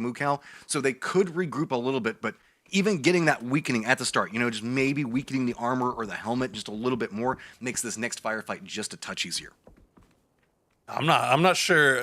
We were kind of pulled back a little bit there. I'm not sure if Greg Shot's taking a shot with that arm just yet. If Sonics knows, we've already seen Sonics get taken by surprise by somebody having an arm, as yesterday or the day before, I think it was. And Ethan, yeah. Yeah, we'll see if that same thing happens here. Nootropic actually taking some shots in their back here as Dodge making their way in. Young Kings, I think they've lost one already. BBB did a long wrap, and this is the best they could find right here on the edge of the crater. Oh, Young Kings making a send in right next to Dodge and runs over Ethan as they make their run in, but Lycos goes down. This is interesting to say the least, but I mean, they got Ethan, they got a point for it. That's better than just going out and getting nothing. The circle has now leaned in, and Ragnar making his desperation run a second ago is feeling pretty good as he's got himself a pretty decent spot in the circle. Okay, well, STK, they got some decision making to do now. That is about the worst shift that could possibly happen for them. I mean, obviously United's still vibing, Sonics is still great, but STK they're in a little bit of trouble here. Bing Bang Boom going to try to distract 22. That might open up the door a little bit, but yeah, this is it coming out of the crater. This is about to get real ugly, Matt. Okay, 22 has got themselves a gatekeeping position, but not in the safe zone. They can move up against the crest, and that's where we're starting to see a little bit more of a firefight. We did see Troglodytes make the first push down into this location. Repositioned down from Minas a little while ago, and a lot of teams who were just trying to use the cresting hillside to just crash into this. Now that it's moved away, they know that there's a ton of teams in this position, and they're just trying to desk it out. And God, Rusty! Good follow-up on that one, just drops the nade. That was a beautiful toss. Look at the distance he got in that and just dropped it on him. What a nade. Holy moly. Okay. Well, there goes Rumblers. STK, meanwhile, did find at least a tenuous place to play out of here. It's not great, but it's something, and they got all four alive, so that's about as good as you could hope for here. Bang, bang, boom, pushing into 22. We'll trade out as Roth goes down. Alkin and the rest of the boys holding down inside the house, going to do some damage. They will finish off Hayes 10. Should get the... No, Vinny! What a grenade! Nades coming out from Latin America in a big way. BBB now desperately on the back foot, and guess what? Yoho is approaching over here, hears these explosions, realizes, nope, we don't want to go that way either. So now they're sending it in. They might be able to find themselves a little bit of a corner to play. Bing, bang, boom, though. They still have to move. They have to contest against 22. They don't have a choice. To the north, we still have gas cans. We get in this fight with Dodge, as it's going to be very, very back and forth. Incendiaries are coming in, and Dodge just has nowhere to go. Vehicles flying out. Gas cans blowing up everything. Gas cans. Just destroy them. Now, STK did get a couple of those kills away from gas cans. There you can see Shrimsy actually finding Luke 12 in your kill feed. 22, meanwhile, still having to deal with this BBB problem. They got the reses off of that well-placed grenade from Vinny, but Balkan's now gone down. Vinny trying to work the high ground, but there's so much smoke. He will spot out Sharp Shot, but won't be able to do any damage. There's Haven now 1 inch away. He's going to go down to the flames as Vinny is now the last one left alive, and you can see everybody kind of shooting over in this direction still. Why not? Just take the shots in. Shoot to Kill has vision on it. They might as well just harass whatever is going on. Vinny now has been spotted out in some trouble. He does have the wall to work with. You can see the fact that both just trying to get a little bit more of an idea. BBB's trying to reset during this time. Sharpshot has all the time in the world to work with this. The longer he manages to distract means the fact that he has the capabilities to get the res. Keenan's already got the numbers, going to go ahead and retreat back. And you can see a quick exchange between the two of them, but it's going to be Vinny making a counter move around this. He wanted to spot it and does not be able to get it, but he can restock. Oh, get it, sir. Get it. There you go. There you go. That's yes. Oh, apparently Yoho has an angle onto this too. No! Oh no! Shoot to Kill does all the work for Vinny, and now he's got a shotgun and he's got to run. Oops. Oh no!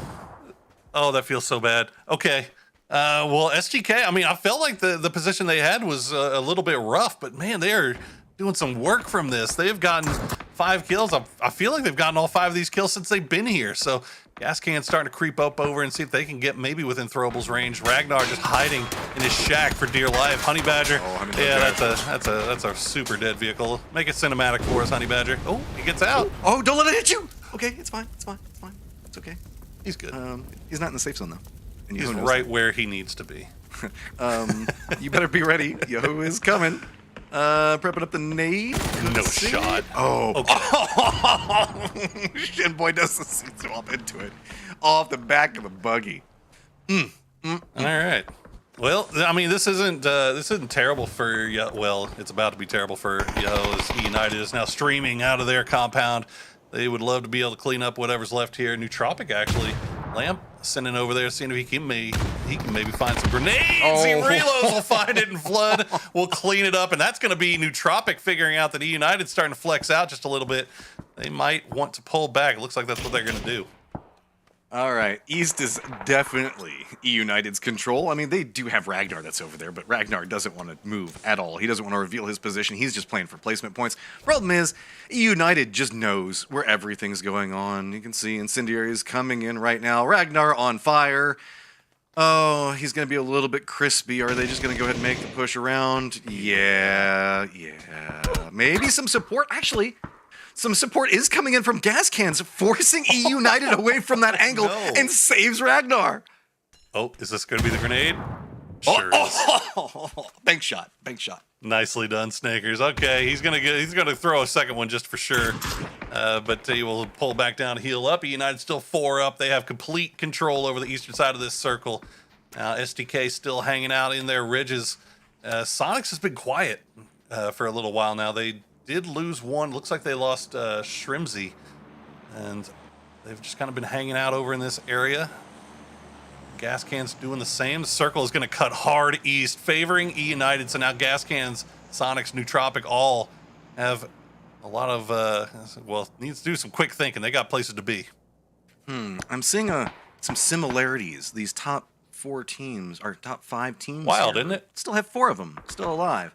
It's almost like that's where we're starting to see them run away with it right now. And opportunity for Shoot to Kill right now is they can keep out 2 different teams, but that becomes its own problem. They have to make sure not to tunnel vision too much. There is some assistance coming from E United at range, but Newt is kind of the odd man out here. Is either way that they approach. Maybe if Shoot to Kill gets bogged down in a fight with Sonics and Gas Cans, they can try to slip in around this, but there's really... Everybody right now is just hoping that Shoot to Kill gets too distracted by the amount of teams next to them, but it's such a disciplined team. I don't think that's going to happen. No, absolutely not. And I think Shoot to Kill right now is doing what they need to be doing. They're trying to see if they can possibly shepherd Gas Cans into Sonics, but Adam not going to fall for it. He's going to go and take the low ground, but Purdy Curdy spots him out. The shots come through. Not going to land just yet. Flashbang will come. The battle of the brains. It's going to land right on top of him. Be careful with it. Adam coming forward. Is he going to drop it nice right on throwable. top of him? Purdy in some trouble. Going to go down. And Adam, the bigger brain inside of that one, drops a throwable on Shoot to Kill, and that's kind of harsh in its own way. I mean, E United's just laughing, though. I mean, Nootropic now is even sending it over there. So E United just gets to sit back and clean up whatever's left off of all of this. This was a beautiful flank coming out from Adam, though. It has already yielded big results in that knock on to Kurt. Micah Kamukau, though, has been spotted by H1, but immediately gets traded back. And E United, they see all these points. They want some of it. Oh, they are just going to be able to walk into everything. Newt's in some trouble. Shoot to Kill's all stacked up around Sonics. We are going to see us drop into our top 4 teams. But you can see it's E United. Pizza does manage to get the knock and a flush onto one. But you can see it's just a quick exchange everywhere. Once you take a shot, you're going to reveal yourself. And it's just a bing, bang, boom between everybody. Shoot to Kill instantly now running forward as it's pretty much going to be all going E United. That was over in just 10 seconds there. The moment E United said, it's time to go, I want to win, they kind of did. All the teams, other than them, just all went to the exact same spot. And that was off of what was going on with Adam and Purdy. And I mean, you got to give credit to E United for doing that. I mean, they could have just sat back and waited for it to all play out and then just come in and sweep up whatever's left over. But they were like, you know what? We want to get these kills. We know how close this race for first is. We know how many teams out there are still alive that we're fighting for points with. So trying to go out there and try to take some of that away is definitely what they needed to do. They get 10 kills and the win. And I mean, they didn't really have to work too terribly hard for it, Matt, to be honest. I mean, they had to at least approach from that area, and they took some shots at weakened teams a lot. So it was it was pretty comfortable, especially with their firing lines that they have going. So, I mean, in spirit of EU United kind of chilling, taking a break and getting a victory, I'm going to chill and take a break and take a victory. So we're going to run to break, and we will see you guys in just a minute.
Welcome back with two Miramar maps in the hopper. We got one more to go and another big win by E United. They started today in first place and have not let off the pace as they seem completely unstoppable. But there are 3 matches left for teams like Sonics and STK to continue to find their own destiny. Before we talk about how to change the game, let's take a look about how that game went down. It's highlight time! Highlights. Replays. I feel like we've been seeing these buildings a lot in the highlights, and you gotta love a good smoke fight there. Mime, I feel like we haven't been giving him as much credit today alone, but we've really been seeing Sonics again finding those frags, even when we're not necessarily seeing the late game from them. Obviously, this game was a little bit different. Quite a few teams found the late game, but in the blink of an eye, EU took care of that. But I mean, again, we're watching all of these teams right now in terms of performance. And Dustin, I'm going to let you take this away because I suddenly can't talk. Oh, you're... Are you good, Clover? You okay? Clover, please, survive! Anyways. Underdogs, please survive! Yeah, I mean, it's... Look, Underdogs... Again, they're just in here having a good time, They trying were to figure honest things when out. they named themselves, man. Yeah, no, that's They're totally real. fair. And again, coming into this, as long as they can take as many lessons or as many things learned out and improve on that, great. But it's going to be really hard. I mean, going back to the top of the show, where we're talking about United and as we move towards this end game and close it out. I just don't see United not consistently getting points, which at this point, with now I think almost a 25 point lead, I'm not exactly sure what the leaderboard is, on second place, it's going to be very difficult for a team even like Sonics or Bing Bang Boom or SDK, who SDK actually have been having pretty consistent games so far today. I just don't see them passing EU, because even if they get wiped early, they're still going to get a decent amount of kills, specifically because of the way they play, the way they rotate in the circle. They don't take early risks, and they're generally never taking early risks, which means that they're always going to make it to the at least top 6 with the kills in their bag. It's going to be tough. And remember, I didn't even pick them to win this event. I picked Sonics, but I don't see how EU United at this pace is going to be slowed down. Yeah, and I do agree. Now that I can talk again, there we go. EU United, they made it to the top 2 the previous game. We were seeing, almost a back-to-back. It would have been 3 days in a row where they would have won the first match every day. Didn't happen the first game. Finally saw it in the second game. So that is quite a handful of their wins from the weekend so far, really showing out on Miramar. Now, obviously, we've got another Miramar match to go. I think we're still going to see that performance from them, but Sonics still finding kills, still finding points. Shoot to kill.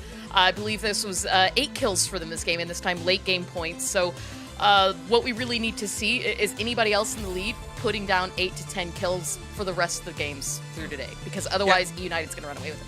I think we started the week wanting to see EU step up. United is definitely doing that as they get 231 points. It's a massive lead, but you're right. Let's get into that. 3 games left.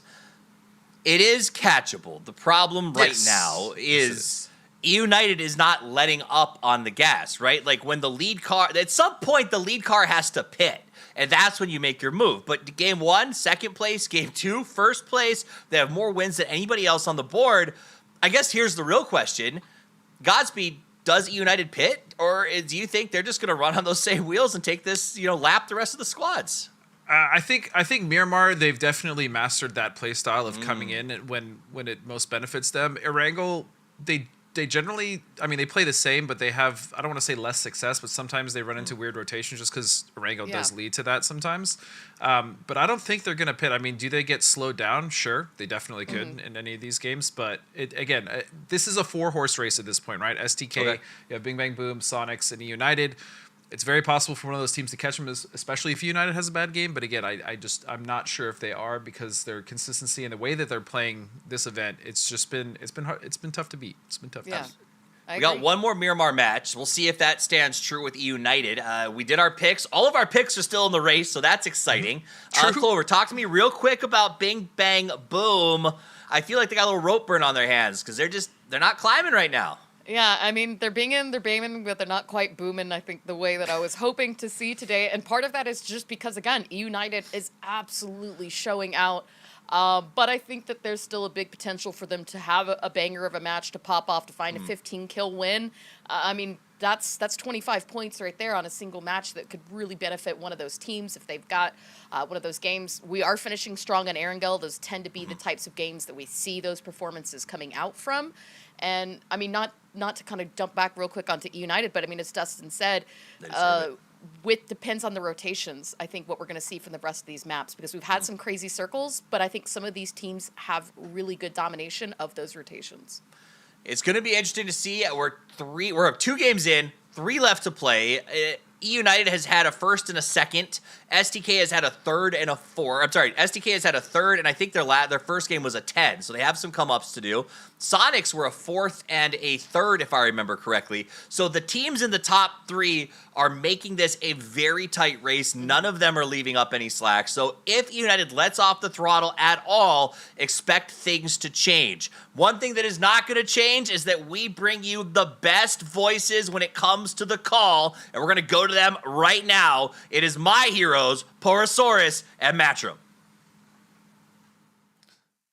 Thank you, Tommy's, and yes, it is I, Porosaurus, it is he, Matrim, and we are ready for game number 3. United now is, I believe that's 4 games in a row with double-digit points, Matt. They are not holding back at all at this point. It's pretty brutal to play around. They are doing such a good job, and this is what, again, we want. We want more teams competing up at the top. And whenever it's just a 2-horse race, let's be honest, it's fun and it's exciting when those 2 teams fight, but I want it to be a little bit more diverse. And seeing E United consistently find these successes, and I mean, it's not like they're just getting handed circles time and time again. They know exactly what their win condition is time and time again. Hey, yeah, that's why I was making the statement. It was understood there. Well, that's fair. No, I mean, look, hey, even if you do get handed the circle, you still got to go out and try to get some kills along with it, and to pick up 10 and to make that a 20-point game when you know that there are so many teams that are just right down, just breathing down your neck, and they're all alive. They're all alive in the top 5, and it seems like they're all alive in the top 5 every single time. So, you would figure that the pressure would really be on E United here, but so far they have been just responding admirably. Yeah, look and see BBG making the push to Kimbo Militar. Nothing too nutty so far. No big change-ups. I was curious to see if maybe, since we're getting into the tail end of this, somebody might be a little bit more, I don't know, Big hot Bang drop Boom up feeling there or something. Yeah, that's not where they usually are. Up in Tory, they're definitely wanting to come in and play edge. That feels like Bing Bang Boom saying, look, we know we had 2 decent games, but the other teams are having better games, so we need to start picking up some kills here. And if you want to pick up kills, playing edge is the way to do it. And that team is pretty decent at it. So seeing them dropping Tory kind of gives a little indication. Oh. I don't understand. The circle isn't in the south, and we're on Miramar. What does this mean? Oh my god, that face when you're BBB and you're like, we're gonna drop a Tory, right? So like the farthest away we can get, so that we can play on the edge, and then the circle pops on top of you. Like, come on, bro. What do you even do? Oasis. We're never that lucky, man. We just never are. We've had 2 that have baited Oasis the last 2 times, and then they just cut south, and it sucks because I love the Oasis finish. I will say to everybody, keep an eye on the map stream and watch Shoot to Kill and how they navigate having the circle drop on them. They play Hacienda a lot, and whenever you have a team like Shoot to Kill that plays very technical and the circle lands on them, seeing how they respond and the timers on which they do is really, really cool, because we're going to be bouncing around. Let's be real, to the south, there's going to be some firefights most likely in these rotations, so we might not be able to keep a constant eye on Shoot to Kill as they start to brew whatever it is that they're brewing, but it is definitely neat to watch their macro play at this stage. Yep. Well, slow goings early on here as we see the Sonics up in Picada. Now, yesterday, in a somewhat similar circle, I think this one's just a hair south of what we saw yesterday, but we saw Sonics do this wrap around the western side and kind of come in from around La Cobe. And that was something that I got to say, it was a little bit different, and I haven't seen them do that recently. So we'll see if they run that back. But we have a favorable, unfavorable circle segment this time, Matt. It was my turn. It was my turn. See, last time you said everything was favorable, and everything was also unfavorable. Or nothing was unfavorable. This Nothing was time, unfavorable. I'm positive, man. for favorable, I'm saying Oasis. Just because I want to will it into existence. If I feel like if I say it enough times, if this is the favorable spot to play, then this is where the circle will go, and we'll get to see one of those awesome Oasis finishes that I love so much. Now, unfavorable, it's always going to be San Martin. Always. Oh, San Martin never loved. It's like Los Leones, but makes you feel worse, right? With all like those high ground points around it, and then it's so contained to try to get out of, and then all of those apartment buildings with so many different angles. It just feels like it's a death trap every single time you go into it, and that's why you see teams drop and then get out as fast as possible. But guys, okay, let's do it. We're like doing the Goku Spirit Bomb energy thing right now. I'm holding up my hands, and I need you guys. We need Oasis. Ugh, we could do this. Please make it happen. If nothing else, just not another water treatment circle. Like if it goes north of water treatment again, that was actually kind of dope. I enjoyed that. I like seeing the one that ended kind of around the intersection where Keenan and Roth are for Bing Bang Boom right now. That was kind of fun. I just don't want to see another water treatment ending, man. They got played out like 3 years ago. Especially whenever you look in the area across from it, the God compounds, Shoot to Kill's already made the position over there. Again, that's one of the reasons I was trying to get you guys to keep an eye on the map and how they handle that. They know where the strong positions are. They know how to get there very early. And so now a lot of what's going to be going on in the circle, anything that goes north of San Martin, and I would say kind of east of that Crater Mountain area, is going to have some level of Shoot to Kill influence going on around it. Mm-hmm. We did see SDK actually going for this 2-2 split. They've got Dodge just off in the distance. Cherry just kind of looking over in that area. And I think Penta, they may have realized that somebody was looking over here, so they're just going to shoot and let people know that they are here. Yeah, Cherry. Okay. Yeah, message received, my friend. I'm not going to go crash that compound. Okay, all right, we get it. Sometimes it's just about like letting the PUBG senses go off and going, okay, let's be real. We probably know Shoot to Kill came over here. Yeah, they heard that buggy. Yeah, this is the Shoot to Kill rotation that happens like every single time the circle happens, right? Mm-hmm. Yep. And there you go, Sonics doing that same Western wrap, going all the way up to La Cobe. We'll see where they decide to post up. Now, I will say the last time they did this, they did end up losing somebody to gas cans. I think they lost somebody in Circle 1, and they lost somebody randomly in Circle 3. So that was one of those things where I was definitely keeping an eye on Sonics because it was something new that I hadn't seen them do before. So I was kind of seeing how it worked out for him. Didn't really work out that great for him that time. But this time it looks like they're definitely rolling in duos, not taking any real big chances. They expect gas cans to be kind of where they are. So a little bit slower here, learning from past mistakes as Sonics what you'd expect, isn't it? And this is going to be what we're starting to see. This a lot of teams are leaning into the area in the hills around San Martin, either to the north around water treatment or even a little bit more to the west around Crater. That's going to be where a lot of our pathing's coming in. You can see that it's going to be Sonics next to Cabrera. There's going to be a lot of small fighter fights, but unless somebody just hits a hellaciously good headshot, this is going to be a lot of just kind of roaming around and scouting by bullets.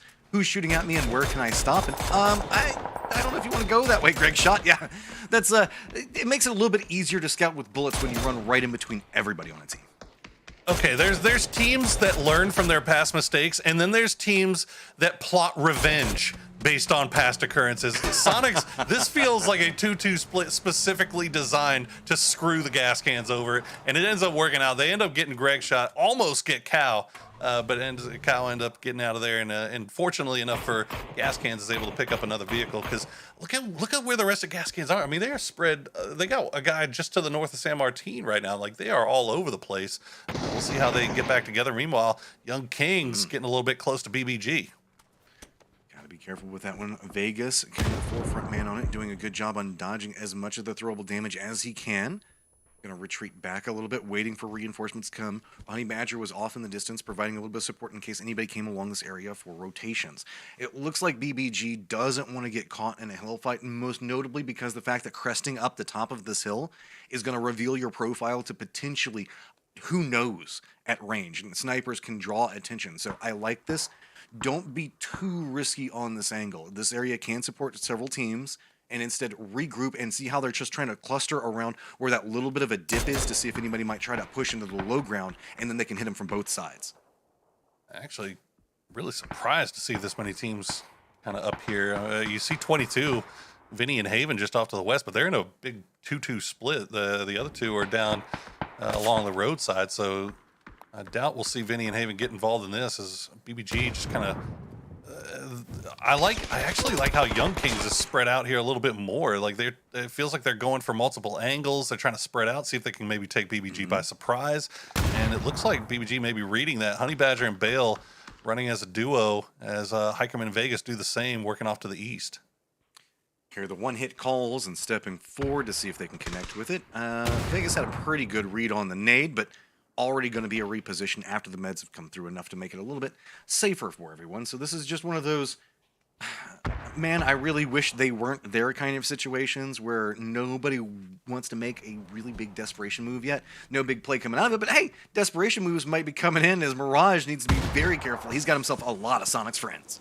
Sure does, and he doesn't have a whole lot of support either from the rest of his team. He's going to try to get out of there on foot, it looks like, and he might get away with it, but Sharp Shot has an angle. He's going to have to dip on out and just heal up. Oh, execs now. Mirage is just getting peppered from everywhere, and this might be Dodge losing a guy. Dodge has firing lines to support him in his retreat, kind of. That was the problem, that BBB has just good angles onto it, and really, they're having to make sure that they focus in to deny Sonics in their approach, and Circle's going to leave Oasis behind. And feels bad, man. Rip the dream. This is all your fault, chat. You didn't will it hard enough. The Spirit Bomb was nowhere near big enough. I know. This is what happens. This is how Frieza wins. I'm gonna leave the anime talk to you, but you know, always do. It's okay. Well, look, I know where my weak spots are. Okay, okay. So Sonic, I mean, everywhere Sonic's peaks, it seems like they're getting popped by somebody. I'm not sure if it's all Dodge or if it's a combination. I think it's a combination of Dodge, Trog, and it might be Young Kings, or no, actually not Young Kings. Okay, Honey Badger. Jeez, that was a pretty clean spray there, and now Built by Gamers knows who they're competing against, and so might be a little bit more viable. They know the fact that they've already got one down. The side angle means the fact that they get a little bit more opened up on these pushes. Still I got told I was toxic for saying that, so, you know, be careful. That's all I'm going to say. And one tried to hold the anchor position here. Cuz not going. Oh, nice flank from Balefrost is going to find and one, though. And now Rosie Wow has been spotted up by Hikerman. But Hikerman, I think, getting shot at from somewhere else. He's got to finish this off quickly. Honey Badger will do the favor for him. And that's going to be one of Young Kings. I think that's Flux is going to be able to get out. Maybe trying to go for the res onto Ikuz here. Well, a lot of times it's not necessarily about being toxic in this situation. Oh, does he know? Is it cooked? How's the bounce going to go? Ooh, just a little short on that one. Hikerman, see if he's going to follow it up with I mean, they're resin right next to the truck. Like, that is... I think everybody knows where they are. Yeah, Honey Badger's got the angle. Now he's going to feed the information. There you go. But no, it's not about being toxic. Sometimes you don't know who you're pushing into, and around this area, you don't know. It could be a wide wrapping Sonics that stopped over here. You know, sometimes you just need to have a little bit of information. Yeah, you just need to have a little bit of information on who you're going against, and then go, oh, hey, they like to play this way, and then you have a better idea on how to counter move around it. Or you say, hey, it's Young Kings, let's W key. Well, I mean, it is BBG. They have some W key potential no matter who they're going against, right? Big fair. I will say that BBG, man, they came out so strong. First day, they just looked absolutely sick. And then it just tailed off from after that. I'm not really sure what happened. Definitely will have to go back and check the VODs on that one. But it almost feels like after Vegas got carried around by Purdy Curdy while he was looting, everything went downhill from there. Is that what happened? Did it Vegas have like the mojo, and Purdy picked him up, carried it away, and stole his mojo, and that's whenever they started their climb up the leaderboard? Could be. You know, stranger things have happened. And I See, believe that's that it, guys. could have been it. If you want to win, pick up your enemies. The only one player has picked up an enemy in this tournament so far, and it's been Kurt. That's the only time. If you guys have not seen that clip, watch it. It's absolutely hilarious. It's just them talking to each other while Vegas is down and Purdy's just chit-chatting with him. The subtlest of burns there at the end. I think that that's one of the reasons I love Vegas. Whenever he's getting ready to just bleed out, and he's like, "Well, you guys need the point. Go ahead and finish me off." That's just. Well, at the time, love it. At the time, BBG was in first and STK was in eighth. So Vegas definitely fluffing his feathers there a little bit. But then he got 9 points that day. So Water that was treatment. two Who would have 9-point thought, days. Poro? It's water treatment. I cursed it, man. Shock. I Oh, cursed it. I'm so surprised. I absolutely cursed it. Well, great news if you're an STK fan. They are definitely in the 2-2 split in the strongest spot. United also looking pretty good just off to the southeast there. Synergy in a good spot as well, but they're going to have some company here on their south side, so they'll have some holding to do as we see where everybody decides to go. Sonics, meanwhile, they did that long wrap off to the west. Now they've got a little bit of a hard line ahead of them. Well, Newt has Colton way back here and is still keeping an eye on what's going on with this Dodge Sonics situation. The rest of Newt has moved forward a little bit closer to BBB. I'm curious to see if he's just content and sitting there through this one. I mean, he doesn't have an easy rotation. Sonics will probably see him if he comes down the hillside. But you can see that's how come Hello Senpai is moving a little bit further forward. The San Martin teams now have to start being a little bit more active and move out. The road ravine that runs right next to water treatment plant does provide a couple of interesting situations where you don't have as clean of rotation. Specifically, the area around Shoot to Kill as well has got a lot of control on it. That's why you're seeing people trying to make sure that they figure out fights now. Rumblers wants to make sure that they get weakened, get some knocks here, so that way maybe they can follow it up, and they're not going to get it. Yeah, and that's especially bad news for Rumblers now, because that was the spot. I mean, that was the spot that they were looking to go to where Underdogs is, and they got to be careful because now they're going to be pushing basically right into line with Synergy, and Synergy's kind of had their number. Oldless. He makes it. He makes it. It's fine. Just that nade's going to land right over there. The Balkan. bounce might go to the other side, but that might be a problem for Raw. No. Yep. Oh, Balkan. Is he going to follow it up with another one? More damage onto Roth. Oh, my God. Keenan's really low, too. The next bounce is going to come right next to him. Keenan goes down. There's just Roth up. What do you do, man? Just get in your car, run over your teammates, and run? I mean, that's about all you can do to get out of this situation. Just gun it. Get out. That did not work. I don't know.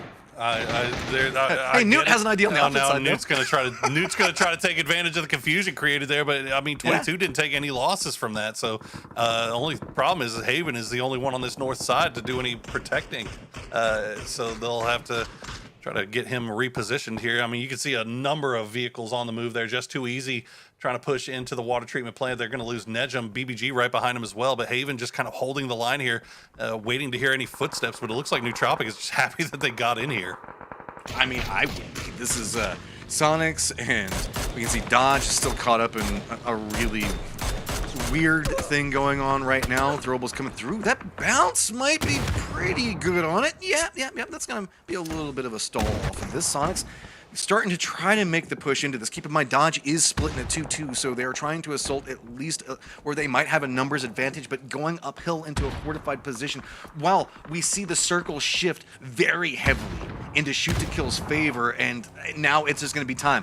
Get what points you can, because you're about to walk into a terrible situation.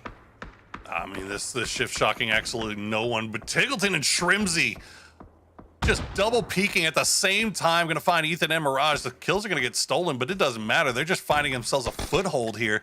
You can see H-Win still in the background, was trying to just kind of keep an eye on I think it was Troglodytes, or maybe it was Dodge from range, but all four up for Sonics. H-Win finally might be able to come over here and join, but Cherry and Ethan, that is a tough duo to take care of, but Sonics more than up to the challenge. You don't need the update on this one. We're about to see Underdogs and a couple of the teams just try to send it in, just too easy. You can see that they're just trying to make it into the circle. It's not working. Don't be surprised if you see a couple of people die in that. It's no big thing. They get the res. You gotta get it very carefully. This is a slow push coming up from Sonics, and that's gonna provide maybe Dodge enough of a time to really get this back together for themselves. All right, H-Win has arrived. He's got to stop to heal a little bit. Tiggleton's going to take some damage from a nade, but doesn't go down. Shotgun in hand for Mime. He's ready to go. I think Clover definitely hit the nail on the head. Mime has been popping off so far. He's going to find Finna. Finna doesn't even see what got him, and now Ethan's going to go down to Shrimsy as Sonic's just decimating Dodge. Shotgun's coming in a big way. My shotgun spread never works like Cherry, that. not again. Oh, no, okay. Okay. No, here he goes. It's fine. Oh, no. Well, Sure? not sure what Matrix, happened there. man. The Matrix was- happens sometimes. Well, The North moving right is along. a thing as well as Newt, and you can see BBG and 22. 22 managed to defend up pretty well a second ago and still been able to do quite well against BBG's assault.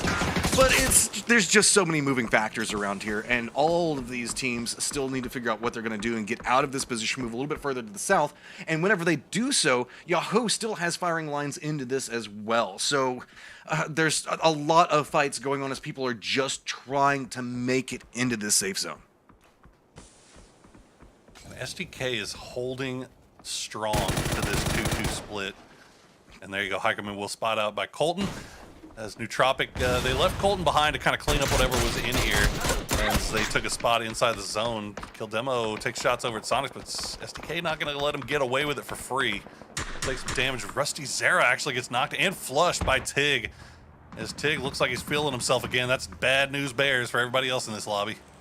Colton knows that he can't go forward. He's got to wait for 22. These guys have been right next to each other for a while, waiting for the peek around. I love it. Wait for the bolt over the side. Pick that kill up easy. The blue zone's going to be doing a lot of damage at this stage, but this is essentially just saying, I'm taking you with me. Both trying to med up with that firefight. Newt now knows that they can look down this hill. Nobody making the move yet. Vinny, who's been the sole survivor time and time again for 22.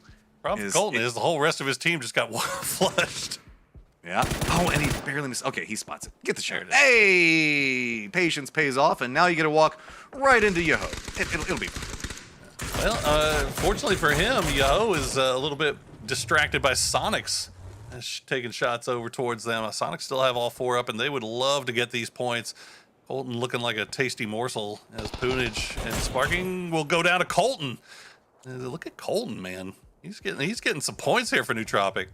I mean, it's working. Nobody's expecting the angle, and Sonics right now are on the hunt for anything that moves. They want all the kills that they can pick up. They're very aware of where the approach is going to become. But Colton is really just destroying so many plans around him at the time. Anytime somebody's trying to make a move, he's like, no, look at he's just demolishing all of these teams himself. Finally goes down. Poonage has to be sent over there, and that was just them having to relent and say, we just have to let Sonics go for a second because we got to stop what's going on over here. Rumblers now making the assault in, trying to make their push into the safe zone where gas cans are presently positioned. Jeez, Colton. Oh, that's a nice grenade for Corsac. Okay. Adam goes down. Nikos and Waikika Mukau have to be careful. They got Valley. I mean, Rumblers has a full surround going on this, but they have to be quick about it because the circle is pushing in. Nobody really looking from high ground. Actually, Troglodytes, I think, might be shepherding him a little bit, so only a few angles available for Rumblers. Nikos will get spotted by Execs, actually, so Waikika Mukau now the last player up for gas cans. Can Rumblers spot him through the smoke? Valley 8! Good shots from this one. Now he's got to be so careful. He's already revealed his position. Now going for a little bit of a move out so that way they know exactly where he is. The problem is there's so many people around. Just goes for the flush. Look, there's too many angles. You're just surrounded, man. Valiant attempt, but it's now going to be Rumblers going to have to make a move in, and Troglodytes has high ground vision on them and should be able to harass. You can see a lot of teams now trying to rotate. Yoho moving over right next to where Sonics are going to be at. Sonics looking up into where Troglodytes is. E United, who, yes, is alive and has managed to make it into the circle, as well as STK, who's managed to regroup and no longer a 2-2 split and now pretty firmly defended up. This is just going to be the stragglers on the edge, just trying to get whatever point they can. Tickleton doesn't. Might as well be your own guy, huh? Shrimps take a few over in that direction as well. Looks like he would love to finish off Yoho, but yeah, the blue has arrived, and it seems like he may be not long for this world. Troglodytes taking shots down towards Rumblers, and the circle will pop, and that's gonna okay. That is, well, that's just terrible for everybody. Congratulations, Unless you're, yep, congratulations, STK. You did it. Oh man! Everybody's gonna have to move into the open, and shoot to kill doesn't. There's a little bit of area where synergy. Hey, Roth tries to make the play around, but it's gonna be third party. Oh, this is gonna be the way the rest of this game goes. It sure is. Well, there you go. Waldo gets spotted by Execs. Capitan We'll trade execs back, and now Corsac and Los looking to see how many working vehicles they have. It looks like the call is going to be for the buggy. United, meanwhile, they're like, well, this circle sucks. Let's fight underdogs. Underdogs wants it. They also Actually, want to pick up Underdogs something. say that. No points. Yeah, they're walking into it, trying to go get a little bit more information, but the counter moves from E United are really well done. I like throwing out the incendiary to slow everything down a little bit more, regroup into this one. I want to see a little bit more of an explosive firefighting capabilities from E United because we know that they can do it. And if they can manage to win this fight a little cleanly, maybe there'll be enough of a movement distraction ahead of them because they do have a smidgen of their compound still in play. They just finish this very, very quickly. And, oh, they're going to get some help from Synergy, who's just ripping apart dogs from the other side. Yeah, I mean, we're kind of calling this in favor of STK already, but Synergy's got a compound that they can still hang out in. They've got vehicles. They've just been kind of vibing, and they go, Underdogs will get cleaned up by a combination of Synergy and E United. They should be able to get that res onto Snakers, no problem. I believe they have vehicles as well, and they're just kind of, they're going to hang out in what little compound they have left until they absolutely have to move. Troglodytes, meanwhile, they've been kind of farming up here on this high ground, just working around. I think they finished off Rumblers. I'm not sure how many kills they have. Okay, there you go, 5 in the bag already for Trog. We've been saying it. We know the fact that this team has got some smart stone. They have some fragging capabilities. We just haven't seen them have the capabilities to showcase it. They are still alive, and the problem with it is they are not in a strong position, and they know it. They're trying to wait it out, see if they can be one of the last things to move, but they're the only last thing that really has to move right now, and that's going to be the problem with it. Purdy is just, they're just looking up the hillside, and once they be able to finish this one off, they just got to turn around and look down the hillside at everything that moves. There's, sure, Shoot to Kill is going to have to move, but you can see everybody's just clinging to cover. Necro getting some damage into Pinta, though. They're at least trying to see if they can get enough damage to find a way to push into this, but already down on the barrel, he's already crawling. There you go. Kickstart spots out from the other angle. This is just so open. There's no cover except for buildings right now. We talked about, yeah, there's no cover in this circle. There is no cover in the circle. Look at it between Shoot to Kill and United. You got the rock on the street side. Oh, and there's you're crates? about to have 2 crates. Yeah. Oh, Synergy. Oh, they get lucky with that shift, man. There's still a wall of Synergy's compound in, but STK have to leave the high ground. E United have to leave their compound as well. Oh, nope. Oh. Don't do it. Nope. Oh, there you go. All right, Haruzen. Tell me it's STK pushing without telling me it's STK pushing. Are there 50 trolls coming over the hilltop landing on somebody? Yeah. All right, 4v4v4 for the win. But Synergy obviously still has pretty decent position. And now if SDK and E United can find a spot to play here where they can avoid each other and just kind of survive until this next circle shift, it might pull off of Synergy's compound, and then it gets real interesting. The thing about it is, none of these teams really had to move a lot except for E United. Synergy and Shoot to Kill came to these positions quite early, so they should still have a lot of utility left to smoke and move down into this. I don't know what the situation is going on whenever we look at maybe defensibles and maybe bringing down cars. Shoot to Kill might not even be firmly aware that those crates are down there. Yeah, they should be able to spot them out now. Maybe making a desperation send with a vehicle to see if maybe they can make some cover down there could be about their only play. E United doing a similar thing, sending multiple members already over, trying to just get a foothold, but this is just going to be what's going to happen. First team to move is going to be the first team to get shot. Had a rock. Synergy? Capitan? Where are you going, bro? Hey, it worked, I guess, right? Oh, I mean, sure. You didn't need to. I mean, I guess. Here we go. Well, yeah. Yeah, this is what I was expecting. Well, they had to do it, right? I mean, it was really just a question of like who was gonna go first. Luke and Penta. Penta will find Flood at range. Snakers, I believe did he get both of those reses off or just one? But it doesn't matter. I mean, this is just fish in a barrel for Luke right now. Right on top of him. It's just going to pop off into it. Synergy's taking a few shots on the other side. The bounces are going to finally connect. Shoot to Kill gets that one, and now they actually have not just their vehicles, but they've got a rock in between them and Synergy. Yeah, And they are Synergy. not on the edge. Oh, maybe a little bit late. I'm trying to push out here, but they They needed to try to be going while STK was cleaning up United if they were gonna try to leave this compound and try to do something with it. They did take Capitan out. The circle though favoring Synergy, and so that's that's actually really rough here for STK. Yeah, they still have a couple of vehicles potentially movable. They might have to try to smoke it, but I don't know. Smokes? Like Alo, what are you going to be able to do? How do they navigate this one? Because now they had the easy option beforehand. It looks like they're trying to lean into letting Alo draw all of the aggro. He's just taking shots, eating a little bit of damage to see if maybe Luke 12 can counter and move around. Shoot to Kill knows they've got to hit something. They've got to open up something, or Purdy's just going to send it forward just a little bit more. He does get in the safe zone, but man, just barely. We got the Kurt Let's go. I want to see it. Oh, okay. All right. Well, Shoot to Kill still obviously plenty of smokes in hand. Halo just actually going to use the rest of what he had to get away from that rock and try to rejoin the rest of his team. Kurt looking through that 8X, seeing if he can spot out any heads peeking. Looks like he's taking one shot, so Synergy should be aware that there's an in play now. And I'm not sure how much utility they've got left.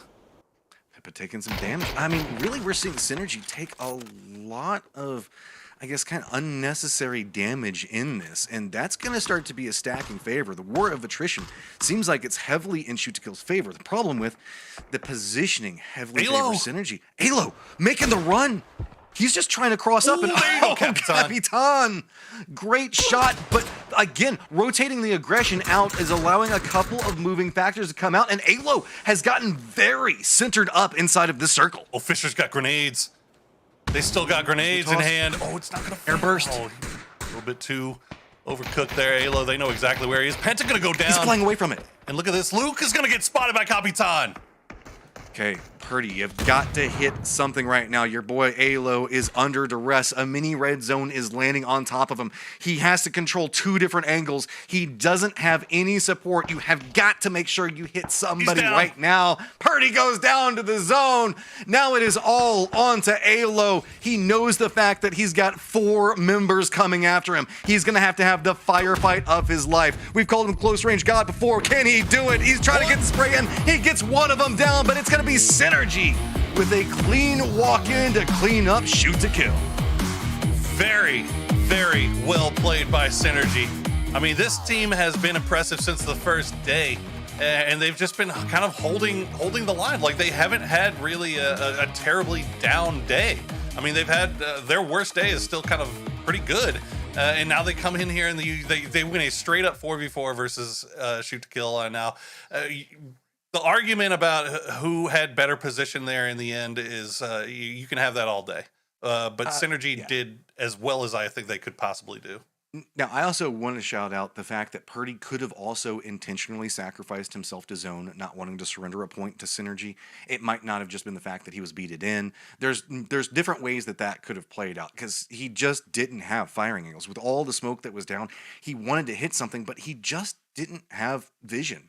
Just the amount of smokes that Synergy was still sitting on allowed the opportunity. That first push down where Shoot to Kill had to throw a couple of smokes to move in, and Synergy just got to hang out for another circle, gave them the smoke utility to handle the next push into that, and that's all it took. I mean, Shoot to Kill tried their hardest to find angles to work with, but Synergy just played it really, really clean.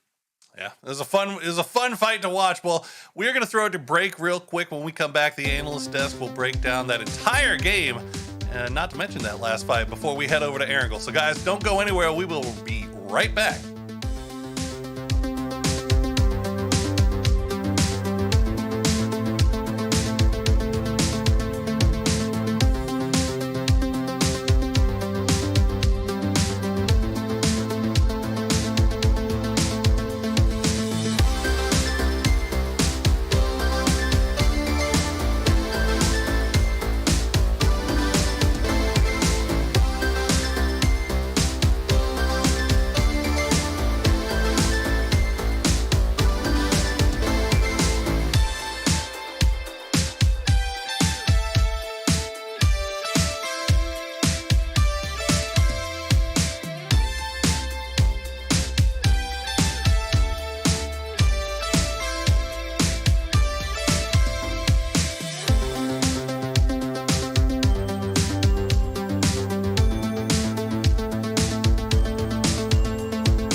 Welcome back. Well, the desert is done, and it is time to return to Erangel for the last 2 matches of the ESL PUBG Masters 2022.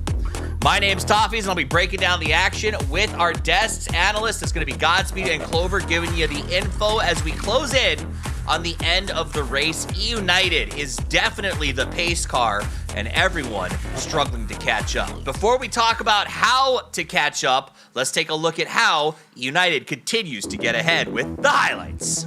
Yeah, replays. United, I think we talked about at the very top.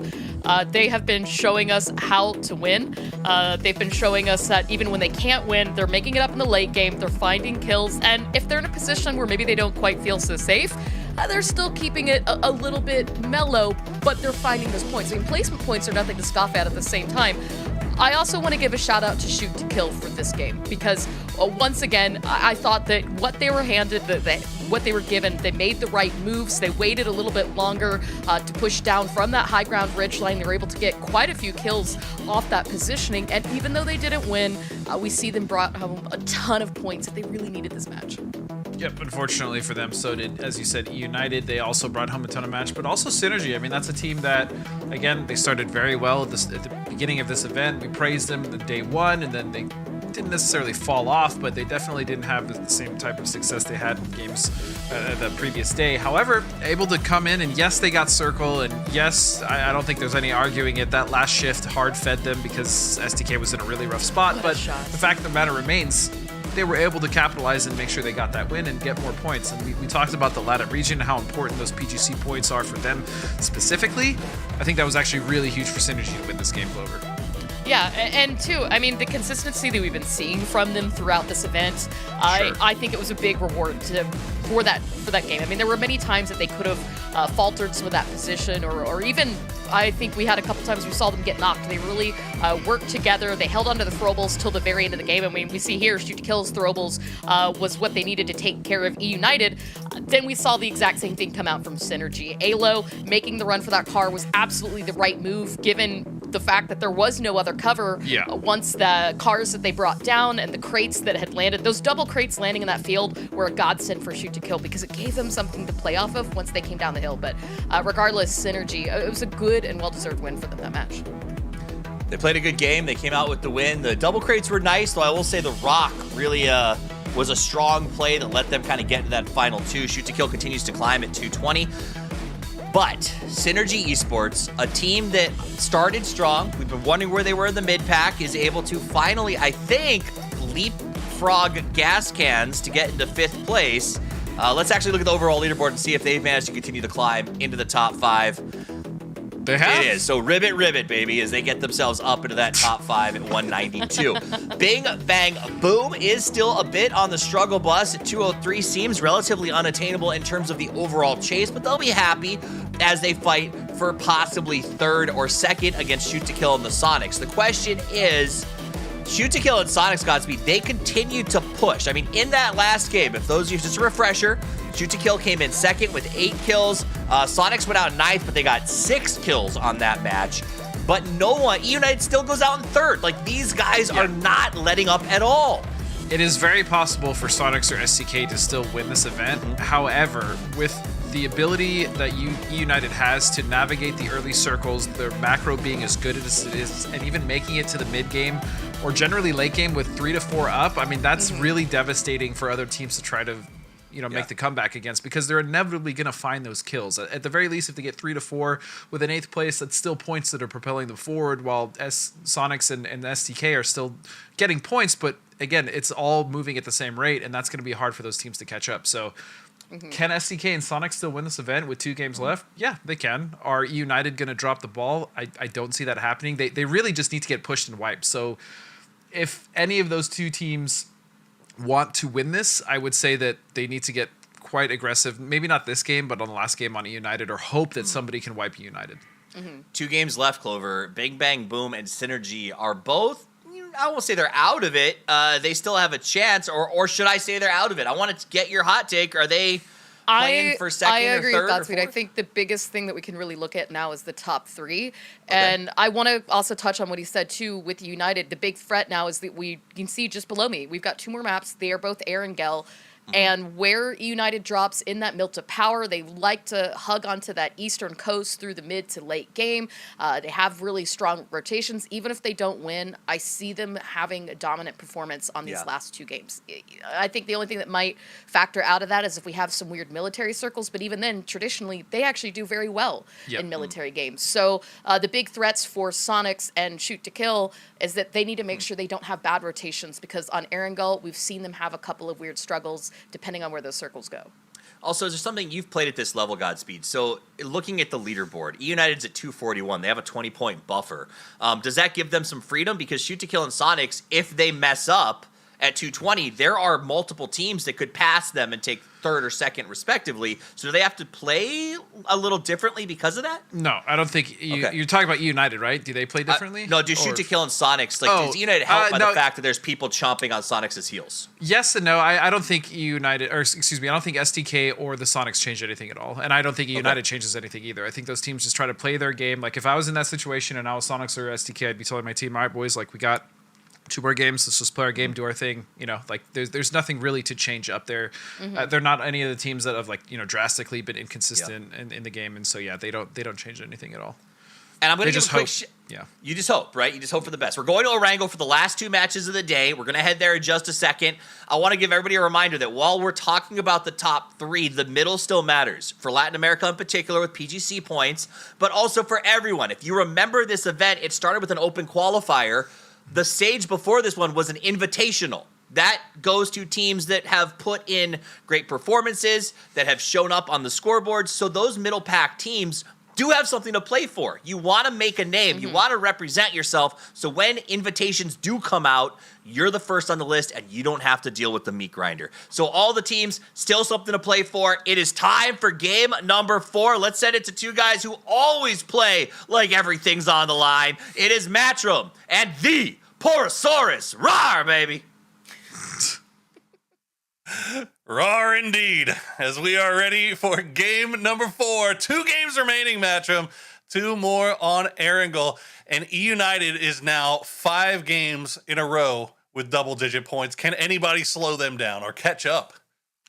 Well, we are doing the Erangel change-up. So sometimes we do see, like, an energy change come out from teams. Now, really, our Erangel circles have been very Corey, very Millie driven, or very bridge driven, depending on how things Very line up at field times. driven. Yeah, also a lot of that. I mean, so really, I think that E United is definitely in a controlled position right now.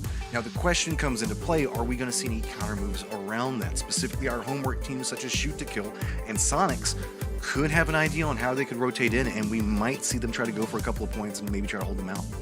I mean, that's the thing, isn't it? I mean, you look at STK, Sonics, Bing Bang Boom. Like, you can't look at those teams and say that they're performing poorly today. Yeah. Or you can even throw synergy in there with that victory last game. You can't say that they're doing bad. It's just that E United is not opening a window at all.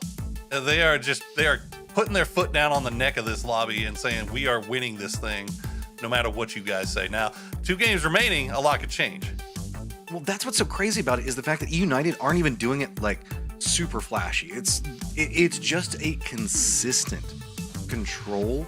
It's methodical, you know? I mean, they know exactly what they need to be doing at every stage, and they're working with so much information. Their information gathering and their decision making has just been so on point. They have the timings for when they need to rotate. Because, yeah, I've seen you guys, people on social media being like, oh, E United gifted here, gifted there. They're making rotations in early to places that they know are strong and controlling them and not letting anybody take them. So, yes, sooner or later the circle is going to move favorable in their direction, but that's because they already knew where to go at that stage.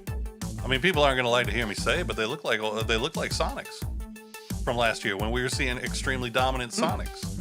You know, where they literally play as 4. You don't really see a whole lot of them in the early game, but then come late game, it's like all of a sudden you see it and you're like, oh wait, they're in great position. They got 4 up and they already got like 4 kills. How'd that happen? You know, that's kind of what a United's been looking like lately, and. To be honest, if they can keep that going, it's going to be pretty terrifying. But Sonics is looking pretty damn good themselves, and so is Shoot to Kill. Like, I don't even know. See- I think we should just be happy now that we have some serious competition at the top of the top of the leaderboards. I feel kind of bad because we haven't got to really showcase the firefighting capabilities for E United because they win their fights so fast and so cleanly. About the time we realize it's about to happen, it's already over. And that's kind of led to an interesting situation where we do see them in the end game a lot. And yes, they're not just constantly winning the game, but they're so consistent and making it in there with decent kill counts. And it's just like this subtle strength that they're constantly bringing to every single round. And I'm just curious, are we going to see people start trying to counter move around them at all? I know that there are some gatekeeping spots. Right now, they are dropped in the Milta Power area. The circle is pretty centered, let's be honest. It's nothing too crazy going on. Yeah, there's some military base, but sure, whatever. This is going to be a slow roll. So if you're a team that has an idea on the secondary and tertiary movements that teams like to take, you can make some big plays in circles like this. And since we only have 2 left, I'm curious to see if anybody does opt into trying to do that. Yeah, I think you're absolutely right. I mean, this is one of those circles that's fairly vanilla, and this is where your knowledge of the other teams comes in huge. Other teams' tendencies, where they tend to play in circles like this, where you can expect teams to be, what your rotation paths could be, what safe rotation paths could be. Because there's so many things that could happen, and we'll have to see what happened. Oh no, what happened there? Sharpshot just bolted Shrimsy out of the vehicle. They were just trying to leave Pachinki, man. He hit that from there. You know that whole knowing how teams move and counter moving around it? This is what we're talking about right here. This is such a good heads-up play. They know how Sonics likes to rotate out and are just trying to inflict casualties early. Because, look at the leaderboard right now. BBB wants to weaken specifically any of these top 3 because it gives them a better opportunity to climb. I love this. Is it a little toxic? Yeah. But it is also super genius? Definitely. Hell with all that. That's just one damn good shot. Man, just pick that man's out of a car from that range. Sharp shot's nuts, man. I mean, he's Shrimsy, absolutely. why didn't you counterplay that, man? Yeah, I know. What are you doing, Shrimsy? What's going on? God. Hey, Bolties are back on the menu. That's what I'm taking home as the Bolties and main shotguns. Point. Bolties and Drassel? shotguns, Poro. We are in the good timeline. Where's Drassel when you need him? We need him back in. I know, dude. Don't worry, Bolties are back in play, this, baby. That's what we need. What? We keep seeing him talk about pro stuff on Twitter every once in a while. I get a little excited. I could do with seeing my son back in a jersey playing. We'd all be happy seeing Drassel back. And yes, guys, this is the conversation topic at the time because wait, is Yahoo just pushing right? I mean, look at the split, the Bing Bang Boom. They have completely taken over Potato Mountain. I mean, all parts, all sides of Potato now belong to Bing Bang Boom, and that's actually going to be enough to pull Yahoo off. This is actually a very clean up defense that we see them holding down here. The way that they're spread, they're denying most of the common avenues of approach into this. They've got a little bit of cover to play around, and with the counter movements up on the top, Roth might be able to support a couple of them here or there. So it seems like there's a lot more players in these different points, and so that's given them a lot of this hillside to have to themselves. It's going to be hard to defend as it condenses down, but right now, they're really forcing people back down into those low grounds and potentially fighting each other. That's actually a really dirty split from Bing Bang Boom. Okay. Well, let's see if if Sharp Shot can find anybody else. I'm still tripping over that shot, that Bolty. But looks like Rumblers and Nootropic, the fight that never seems to end on Erangel. These guys just keep running into each other. At least this time they're running into each other near Rumbler's neck of the woods. But Waldo kind of out on an island. He's going to hop in the car. And we'll see if we see anything more from that. BBG still waiting to make their way across the bridge, but that should be pretty clean. Oh, and here we go. You called it. It always be like this. And Waldo already dead. Just the fall going to kill him out. Spinning out as he goes. So Nootropic picks up 1, and Rumblers are now going to be right back behind them. Rumblers are probably going to have to give them space, though, because they don't have the numbers to really compete right now. It's just little things, man. Oh, look at that Valiate. Oh, okay, Valiate. I like it. He says, no. How does it feel now? Oh, man. That hillside, though, that might give Newt the ability to go for res. I don't think that he's going to be able to crawl to it, though. Yeah. Yeah, there you go. Of course I will do it. But yeah, you can see, I mean, you could even see Valiate just from where he's at right now. He's like looking to his left, looking to his right. He's expecting to get third-partied at any moment. Okay, the trade coming through. And Nootropic will pick up one, Rumblers will pick up one. But yeah, man, it's just little things like the fact that Waldo was all by himself out there while the rest of his team was still finishing up looting in Yasnaya, and the only vehicle he had available to him was a buggy. It's if he had something else, maybe he actually survives that and gets away. But the fact that he was in that open top buggy, he just got eaten alive. So we're starting to see crashes. And more information popping up from our Potato Mountain team. We should be able to get a pretty decent idea on what's happening on a lot of sectors in the circle. We do have everybody that has left military. No surprise given that.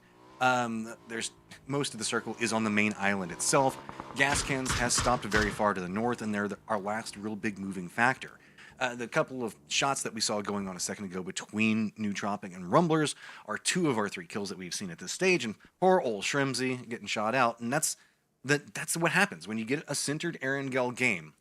You have to, if you want to get kills early, you have to know how people are moving and try to get there first and try to see if you can pick them off. Disrupt plans.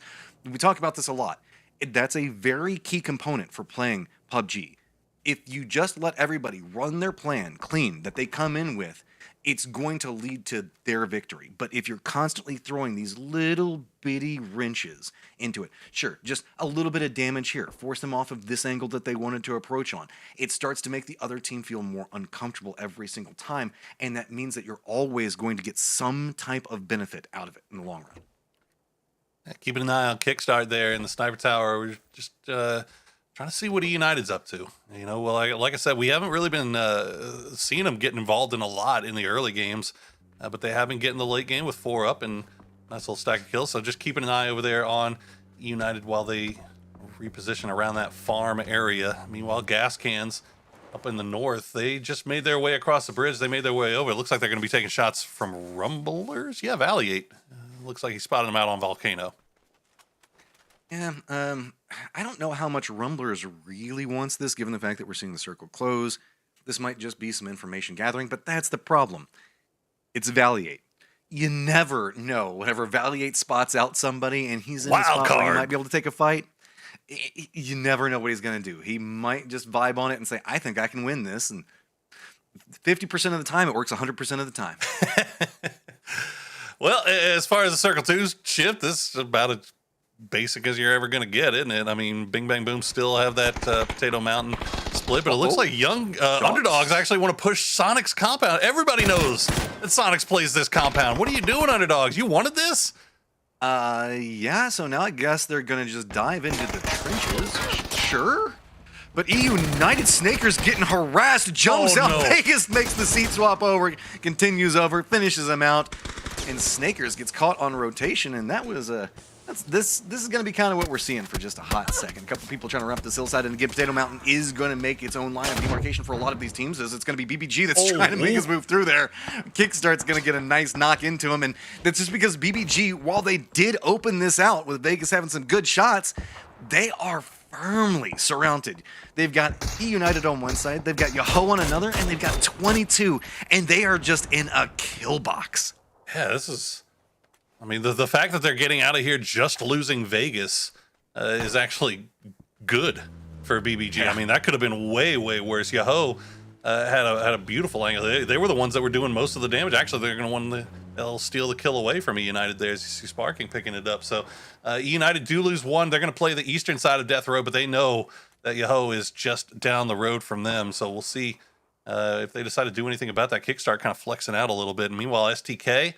they've made their way into Pachinki, and they're taking all of Pachinki. Everything. Yeah, they've got the road all the way down. I mean, they don't own that little bit of area, the East School area. I mean, it's the one that we should be familiar with. There's a couple of compounds along this route. But they own the rest of the road going into Pachinki, all the way down to almost the far south of it. This is a big firing line. If anybody tries to, make rotations through here, they should know get heads up play, be able to reposition around it, and puts them strategically close enough to be able to harass Sonics. And I'm curious to see if that might be that counter move that we were talking about beforehand. These teams know how each other move. Shoot to Kill does not lean into Pachinki early, but they know that Sonics likes to play east of Pachinki very early. No, they know exactly where Sonics is. I mean, most North American teams actually know exactly where Sonics is. LATAM depends on how much you did your homework. BBG looks like they're going to be pushing right into 22. Grenade from Balefrost is going to find some damage on a Vinny. Vinny hopping off of that building top just in the nick of time. But BBG, again, it's from one fight into the next. And now 22 actually taking shots from north from Yahoo. So look at the information Balefrost this is Balefrost just taking his time with this, waiting for the rest of his team to arrive. I like this. He has somebody on the outside that's feeding in where to throw the nades. You can see him trying to counter move around it as the repositions were called out. And that's giving him more and more capabilities to move in. And as he continues to push 22 further and further back, that's allowing the rest of his team to come in and provide more support. He is in a pretty weird spot right now, but not as weird as Balkan, who now has to move back behind that tree. And, okay, just keep on throwing. This bounce not going to probably go far enough, but at least going to make it scary for Balkan, who's now very, very isolated.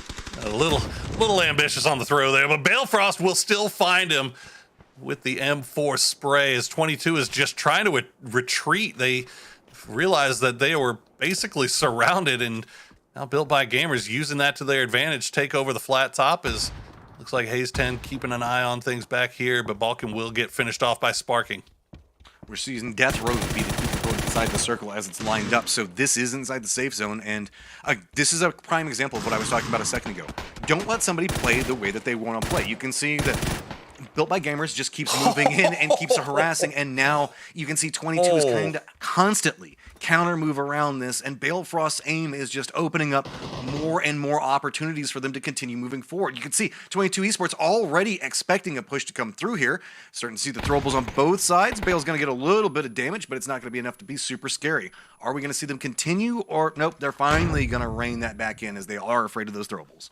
Meanwhile, Sonics end up having to push out of their compound. Big Bang Boom has reset over on the top of Potato, but Tiggleton will find Roth immediately with the opening. We'll follow it up immediately with a grenade. See if he can maybe get the flush there. Will do so as Mime going off to the north while Tiggleton and H-Win come around to the south. The throwable still coming out. Bing Bang Boom still hasn't been able to pick out exactly where they are just yet.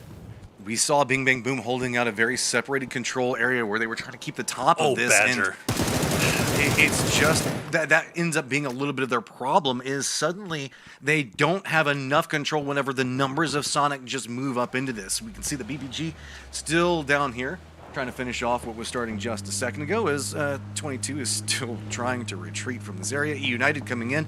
They know the strong positions to play, and guess where they're eyeing right now? Like a nice little spot. As they're creeping up in 22. I think it's just down to Haven. Now gets all of E United dropped on his doorstep. That's nowhere Not to go. all of them. Not all of them just yet. It's only two. Reload's still off in the distance in the back. See H-Win taking shots towards STK. They were looking like they were wrapping over in this direction, but the shots from H-Win will force them to keep on going on the south side of Potato, and they'll head over towards Death Road. Yahoo, meanwhile, have split out big time over on the eastern side. They've got Just Too Easy approaching on one of their angles, and they've got Shoot to Kill on the other. Yahoo's holding a 2-2, 2 on Death Road and 2 to the north of it, but now have two teams that are coming after them. Luckily, 22 is dead. Otherwise, this would be way too many twos to keep up with at any given time. Ethan, you're trying to scare off what's going on, and that's going to be Dodge that's inadvertently protecting Yahoo up at the top of the road. Penta will drop the tire on that UAS just to avoid the shots from underneath the vehicle for now. Here's that sniper from Ethan. Doesn't want to deal with that as we get the center up on Death Road. STK, it looks like they'll have a pretty decent position if they can gain a hold. If they can get Penta back, they'll be absolutely ecstatic, but he is looking like he is in a lot of trouble between Dodge and Sonics coming down from the top side, but a lot of teams off to the north and west, Matt, that still have to get in here. Those leaves are saving Pinta right now in a way I don't think that he even understands. Well, he might understand now. So that's an easy pickup for Mime. Okay, history lesson for everybody that doesn't understand why it's called Death Road. This used to be a very common circle back in the early days of PUBG. You get a lot of vision back in the farm direction from the south of Death Road, and it also has several buildings up there, wizard towers, different defendable points, a lot of little control areas that you can play. And then the north side of it recesses down, so you get a lot of vision. It's almost like the peak of everything that's going on. There are trees that provide cover, as you can see, but as you move along Death Road, if you can get control over it, you are going to get a lot of attention your direction, but you're also going to be able to assert a lot of dominance inside the circle itself. See a lot of third parties on that Death Road here as Synergy try to make their way through Rumblers, but Rumblers, they're just hiding inside of a tower. Literal tower defense coming out from the boys in pink as Paragua shooting Capitan. Looks like they didn't like how much pressure they were getting. The rest of Synergy just gonna push in, and Corsac is gonna find him. Los did the damage though. Pippa does make it to the shack, and now Valley, he's just like, this is too easy. I'm just gonna push with the smoke grenade. It. Capitan tries to work around the edge.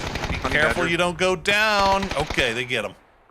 Seeing if Honey Badger's gonna get involved at all. Nope, not too much. You can see shoot to kill, bumps into BBB. Got Los. This is we're getting to the essential section of Potato Mountain is getting to be a big problem. As you can see, Sonics are starting to push down this and bumping into a lot of teams in rotation. Young Kings still committing into this, and they're just going to be right in Tig's face. I don't know if that's the way you wanted to approach this at all. Young Kings decimated as they're coming in, but a counter move. Troglodytes just dropping nades right on top of him. Oh, I mean, that was an easy nade for Trog there. H-Win will get him while he's flashed, but Tig has been flushed out. 8 kills already for Sonics. That is fantastic news as they've climbed now into second place. Unless they were holding second place. I actually can't remember where they were. They were close. It's been very back and forth between them and shoot to kill. It's been very, very tight up at the top there. Troglodytes looking over the top to see if they can maybe spot him out, but they don't see him, and they're actually going to keep on going. Hunkered down, creeping into this one. Mime, very alert. Threat from earlier, gets the spray and now equals it up just a little bit more. Troglodytes aware of the threat, but BBB's Keenan hears us on the other side, so we might see a pinched Trog. We heard very Rusty. aware. Rusty Zera's coming up back behind him. Good read on it. Looks back in, gets the spray, gets the drop. That's prime time Mime right there, opening up some more opportunities. Can we see them continue to push up? You can see bing, bang, boom coming in. Once get the side angle into it, starting to inflict the damage, but he's going to go down to Purdy Curdy. And now Mime's still alive, trying to force his way out of the blue. Necro has spotted him, though. That's a lot of damage. Can the heal come off in time? No. Oh. So close. But more kills, though. More kills, though, go over to Sonics. They do finish with 10. So that is putting them in a very good position for the end of the game, depending, of course, on how E United does. And they still have 3 up. Look at this. Shoot to Kill saw that there was a firefight going on with Sonics in this direction. They're aware of how close it is. I love this. Be aware of the leaderboard and try to move around it. The problem that they have to face is they're now putting themselves in a little bit too risky of a position. Purdy goes down from the angle that Yoho has, and we're starting to see everybody limping into this fairly weak, except for Yoho and Dodge. But whoa! Alu makes a spin back around, eliminates Troglodytes, and now should be able to move back into this area and get the res on Purdy. Get you some, SDK. They need to do a little bit more work, though. I mean, they saw the kill feed lighten up with Sonics, and they know that Sonics have a nice little stack for themselves. We'll see they're just dead tied right now in terms of points. But the problem for both of these teams, E United again, just managing to get to late game. They've got 3 up. They've only got 2 kills so far, but I mean, there's still plenty of points left on the table here. 26 alive, 8 teams remaining. Roaming BBG still a factor in what's happening. Now trying to assert a little bit of a play right up on top of E United. Cooked nade, not gonna be good because looking it through the wrong angle, gonna go ahead and finish himself out. And BBG has to be careful because there are some rumblers that are also eyeing this fight. Kickstarter now the last one up for E United, and you can see he's got to watch his feet. And I mean, it's about just trying to get a point at this stage. You can maybe get this res. Good toss. Getting the flammable down the stairs, so that should give him the time to work this. And with the firefighting going on around this, I think that BBG might just be content to be down below. I mean, it's got to be BBG, doesn't it? They are doing everybody, all the, Sonics and SDK, they're doing them a huge favor if they can take care of them. And it had to be Balefrost, didn't it? He's going to try to push in. United will flash that, put it on delay, but Honey Badger pushes right into Kickstart. They'll trade down onto Hikerman, but Honey Badger gets flooded and E United is eliminated. That is such a hard stairwell to push up, and BBG played it well. Sometimes you just got to sacrifice one of your players and hope the fact that you can get the res in enough time. Just Too Easy was a strong squad coming into this circle, but they're getting picked apart. Yahoo, not high on kills, but has been doing a lot of shooting, forcing other teams to interact with each other, and that's been the inherent benefit that they've been working from right now. They do have shoot to kill that's kind of close to them at the time, and they have to be careful. Their northern approach could find a problem, and yes, Alo is going to start inflicting a little bit more of a wound and force them a little bit more towards Just Too Easy direction. Circle pops, nobody in it except for Luke 12 right now. STK, boys, it is time to clock in. You need to get as many points as you can right now with the United and Sonics dead. That'll be another one. They will climb now into second place as Shinboy and Haruzen now looking over in that direction. As STK very, very split here, but that's actually causing Yahoo a lot of problems. Dodge is also caught up in a fight with Underdogs right on the western side of Death Road. That's where we're seeing the exchange of firefight, but really it's about this fight right now. Yahoo trying to move into shoot to kills area. Purdy down very low on life. Is he going to see any support? No, it's going to be Sparking on the other angle that manages to take him down. And this is the risk with what we saw with shoot to kill a little while earlier. They're a little bit too spread, and while they can defend themselves, there's just too many people still alive. You put yourself on an island, and that's the kind of trust that these guys have in each other. They say, try to go out there, do as much damage as you can. We'll try to defend you if we can. STK will find Shinboy, but now Kurt has gone down. Alo looking up on that hill, looking at the ridge line, trying to see if Sparking will ever peek, but he's not seeing it. Just Too Easy reset off of that and was looking to come up back behind Yahoo. Now, instead, moving back to the south, where we still have Los alive and BBG, who's playing around this location. Alo, Luke, still moving around, very active in the north, but they have got to be careful. There's not a lot of cover to work with, and they are already along the edge of this zone. If another shrink goes to the south, they're going to have to fight their way through two teams. Dodge already positioning, hearing these shots, waiting for them to cross. How did he see him? How does he spot that, man? Alo was pinned by Sparking. I guess good comms from Alo, letting Luke know exactly where to spot out Haruzen. And now the smokes will come down to try to protect Alo, get him back, join up with Luke, and they'll proceed forward as a duo. Meanwhile, the Rumblers do get eliminated by Just Too Easy over there on that eastern side, and Just Too Easy turning their attention towards BBG. With Yahoo moving to the north, Just Too Easy is being able to assert a lot of influence in what's happening. Yahoo now realizes the fact that maybe they're spending too much time starting to crest up the hill, seeing if they can get a little bit more information. So really, it's Dodge that's taking a big control section of the south right along Death Road itself, and Just Too Easy is creeping out. They've got vision, and it's going to be BBG that's making their rotation, get spotted out. They're down, and here are our top four. You can see Dodge sitting at 4, Just Too Easy with 4, Yahoo at 2, and Shoot to Kill at 2. The more and longer that they survive, Shoot to Kill gets a little bit more space away from Sonics. Shoot to Kill very much tunneled in, or well, at least Alo very much tunneled in on Yahoo, but they know that their north side is clear. Luke keeping his eyes on Dodge. Dodge doesn't look like Dodge is willing to try to make that push into Luke as of yet. They're turning their attention over towards Just Too Easy. New circle pops, and it is going to go in Dodge's favor. So STK going to have to make moves here soon. This is your moment. This is where you've got to clutch up and prove that you want to climb. Every single point is so important to get away from Sonics. We know that that team can frag out. STK knows that at any given time, there is a chance for Sonics to win a game. So they know that they've got to get something now. They've got to pull it together. They've got to get their morale. They have to get their head in the game, and they have got to hit these shots. Luckily, they're lined up against Yahoo, opposite side from them right now. So it is a 2v2 for this time. If they can at least force Yahoo on a different angle, they might be able to sneak up. But Dodge is so lined up waiting. Look, you can see on the minimap, multiple members just waiting for this to go down. Just Too Easy also trying to prep up and maybe starting to get some range onto it. Sparking, you better make that bullet count. Oh, he's got one bullet left. And Just Too Easy and Dodge now. Looks like they're going to spot each other. It's the opening knock onto Mirage, and that's huge. That's going to let Alo push in. And he's got no utility, though.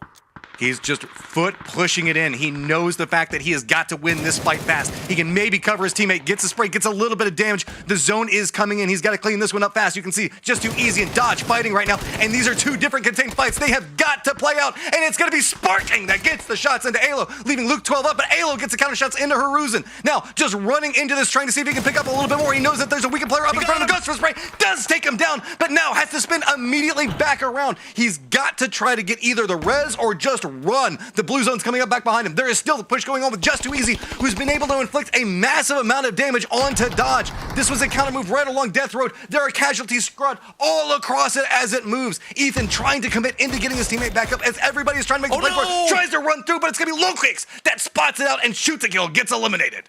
Low Kick's one job was to keep an eye on everything that was coming from the north side, and he spots them out and takes out Luke 12. But now, Just Too Easy, they have lost one player. Ethan does get the res onto Finna. While the smokes are still alive, they have spotted out Coda Kid on the low side. I think they know he's at that tree. Ethan, dangerous man so far for Dodge. Finna looks like he spotted out the guy on the high side. Oh no, Finna, he didn't see him. He must have spotted out Nejum. Is he gonna move into it? He's got the smokes for cover. Artie's got vision on, goes for the spray, gets spotted on the other angle, and there you go. Just Too Easy with 8 kills and a good set of plays playing along Death Road, which is a very complicated area to play at. Let's be real. So much respect to them. Very good job from Just Too Easy to clean that up. As you said, with 8 kills, it's huge. But, you know, the story of the moment right now, Matt, it's got to be the top of the leaderboard. This entire ESL Masters Grand Finals has been a marathon that has now turned into a sprint. 1 game remaining, and everybody is so close. This is just nerve-wracking. And again, we know that these are 2 teams that are tried in steel. Shoots a kill. Sonics, these guys, every point from here matters. E-United, you've got 2 teams that are hungry right back behind you. You cannot have a bad game now. You've got the lead, but you've got to be so careful. This is just so invested now, Poro, with this last game. It's still so up in the air, and I'm dying over here. I need the next game already, right now. Well, we are going to get all those players into the lobby, but before we do, let's show you a quick video of some of those players sharing a little bit more about themselves and their social media presence.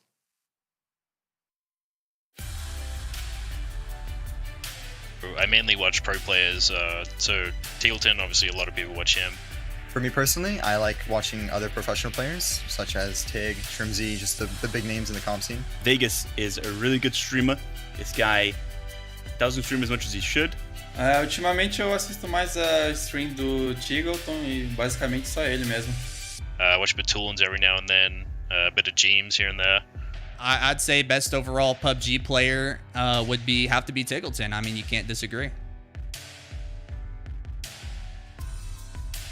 I do a bit of content here and there. I stream every now and then on Twitch under Luke12_, maybe like once a month. I will be doing a lot more content. You can find me at twitch.tv/Rello with 2 R's. Sometimes I stream scrims, sometimes I just stream like warming up or talking about tournaments on my Twitch channel.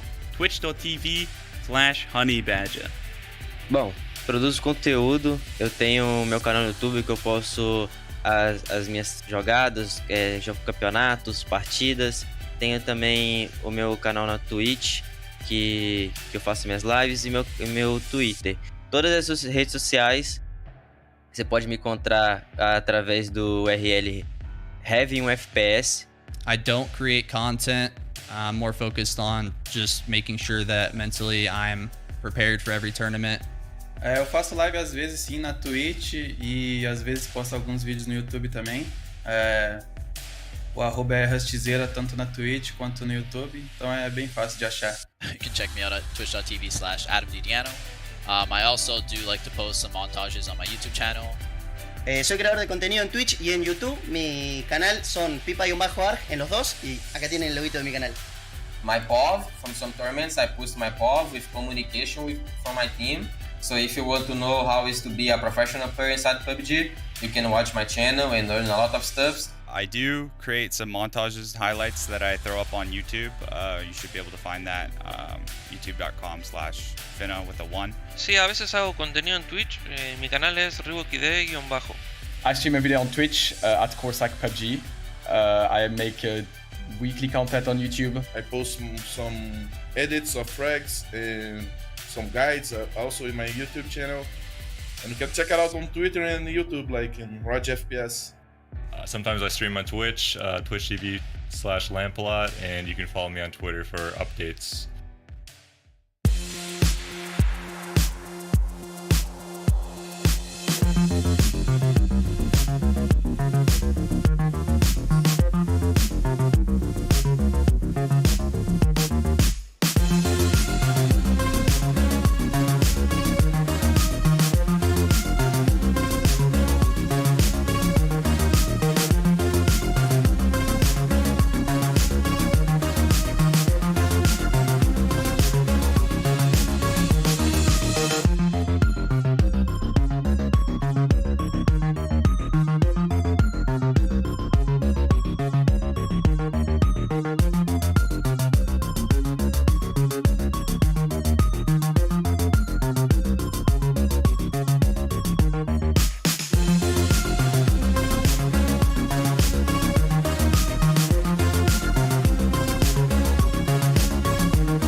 Welcome back. 29 games later, one left to play and a crown to hand out. It is the ESL PUBG Masters 2022. My name is Taviz. I am joined by Godspeed and Clover as we prepare to crown a champion. The start of the path to PGC, the beginning of the PUBG season, and it all comes to a head right now. But before we talk about this leaderboard that is going to be a very exciting end, let's take a look back to the last game. It's highlights.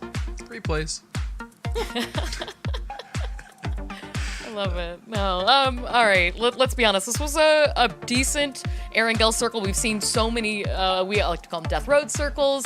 Matchroom giving a very nice history lesson on the name of Death Road. And I saw some people in chat also asking about Potato Hill, but that's all beside the point because something that was very interesting was that we saw a couple teams go out early. We saw a little bit of movement around, but I think the teams that needed to do really well this game close that gap, shoot to kill once again, proving their domination, their ability to be up in the late game, finding those kills, and they have made this a race to the very end.